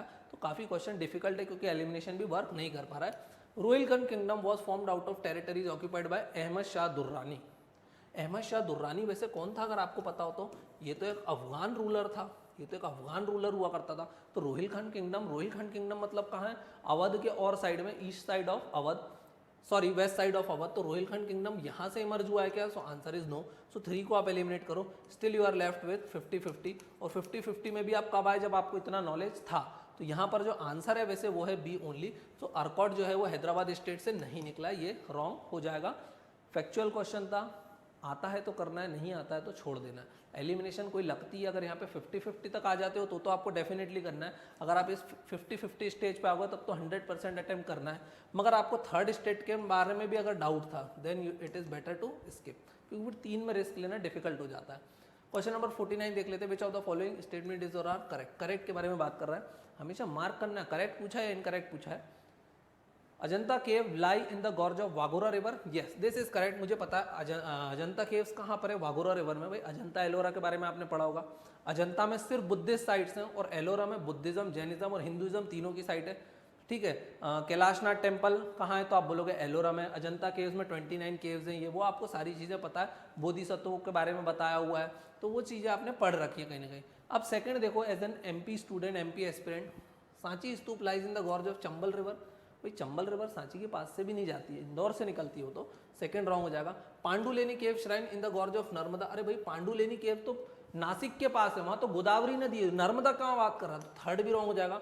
Amravati stupa lies in the gorge of Godavari river. अब गोदावरी रिवर महाराष्ट्र से निकलती है, अमरावती आंध्र प्रदेश में है, थोड़ा सा डाउन साइड चले जाता है, तो ये भी जो है मेरा रॉन्ग हो जाएगा। तो मेरा आंसर हो जाएगा Ajanta cave lies in the gorge of Waghora river. Next question देख लेते हैं, question number 50। Consider the following statement. 21 February is declared to be International Mother Language Day by UNICEF. सो सबसे पहले ध्यान रखना है कि जो लैंग्वेज वगैरह को डिक्लेरेशन देता है वो यूनिसेफ देता है क्या, United nation international children education fund, या फिर यूनेस्को देता है, कल्चरल ऑर्गेनाइजेशन? तो इसका आंसर फैक्चुअल है, पता है तो ठीक है, अदरवाइज यूनिसेफ नहीं देता है, यूनेस्को देता है। तो यहाँ पर this is factually wrong, A and C is eliminated. The demand that Bangla has to be one of the national language was raised in the Constituent Assembly of Pakistan. भाई देखना, जब पाकिस्तान का कॉन्स्टिट्यूशन बन रहा होगा तो उसमें बंगाल के भी लोग बैठे होंगे, उन्होंने डेफिनेटली किसी ना किसी ने तो डिमांड उठाई होगी कि Bangla has to be the official language of Pakistan. तो ये वाला तो सही होगा ही होगा, तो मेरा आंसर क्या हो जाएगा? B, that is 2 only. तो ये क्या है, अगर आपको 1 के बारे में नहीं भी पता तो भी आप 2 को तो करेक्ट मार्क कर सकते हो। तो एटलीस्ट आप 50-50 पे तो अराइव कर गए थे, और 50-50 के क्वेश्चन को क्या करना है, आपको अटेम्प्ट करना ही करना है, ये चीज़ आपको ध्यान रहेगी, ठीक है। तो अब मैं आ जाता हूँ फ्रेंड्स, मेरे बारे में बता देता हूँ। मेरा नाम पुलकित तिवारी है। हम लोग यहाँ पर भंवरकुआ पे विष्णुगुप्त एकेडमी को रन करते हैं, जहाँ पर हम सिर्फ इंग्लिश मीडियम में यूपीएससी और एमपीपीएससी की प्रिपरेशन कराते हैं। अगर आपको यूपीएससी का न्यू बैच को ज्वाइन करना है तो हमारे पे यूपीएससी का न्यू बैच स्टार्ट हो रहा है, दैट इज फ्रॉम 16 मई 2023। अगर आपको ज्वाइन करना है तो आप आ सकते हो। If you want to join our test series also you can join it, the version 2.0 from 6 June 2023। हम यहाँ पर हमारी एकेडमी में कोई स्कॉलरशिप के झूठे क्लेम नहीं करते हैं, फालतू टॉपर्सों की फोटो नहीं लगाते हैं, क्योंकि आपको भी पता है एक टॉपर ने पूरे भारत के इंस्टीट्यूट से नहीं पढ़ रखा है, ना ही हम आपको कोई उल्टी सीधी स्कीम में फंसाते हैं। जो भी रीजनेबल फीस है वहाँ पर हम आपसे प्रिपरेशन करवाने के लिए पैसे लेते हैं। ओके, तो अगर आप चाहते हो यूपीएससी की प्रिपरेशन करना, पर्सनल गाइडेंस चाहिए, हमारी टेस्ट सीरीज बहुत बढ़िया है। हमने ईयर लॉन्ग शेड्यूल प्रोवाइड करते हैं सारे बच्चों को, आपकी प्रिपरेशन ट्रैक पर बनी रहे, इसलिए वीकली टेस्ट भी प्रॉपर कंडक्ट कराया जाता है through test series. Test series में हमने जो भी सोर्सेज है सबको मेंशन किया हुआ है, कौन सा टॉपिक से टेस्ट होने वाला है। टेस्ट सीरीज के बाद क्लास में हम लोग टेस्ट डिस्कशन भी कराते हैं। जो मैं टेस्ट डिस्कशन करा रहा हूँ ये तो हम बड़ी स्पीड में कर रहे हैं। जब टीचर क्लास में टेस्ट डिस्कशन कराता तो आपके साथ बाकी बच्चे भी बैठे हुए रहते हैं, तो आपको एक फेयर आइडिया लग जाता है कि ठीक है क्वेश्चन में कोई ना कोई ट्रिक एंड टेक्निक थी, अगर वो आप यूज़ नहीं कर पाए तो आप उसको कैसे यूज़ कर सकते हैं। So if you want to join for our courses then please do let us know. यहाँ पर जो है मैंने नंबर वगैरह मेंशन किए हुए हैं, 9630000064, this is the number of Vinita madam. अगर आप चाहें तो मैं नंबर को रिपीट कर देता हूँ, 9630000064, और दूसरा नंबर एकेडमी का है 8889000158, 8889000158। तो दोनों नंबर पे से आप किसी पे भी कांटेक्ट कर सकते हैं। तो न्यू बैच की डेट आपको याद रखना 16 मई, तो बस जस्ट रिसेंटली स्टार्ट होने वाला है। अगर आपको चाहते हो आप नेक्स्ट ईयर देना है या आपको अंडर ग्रेजुएट बैच ज्वाइन करना है तो आप हमारे पास आ सकते हो। ओके।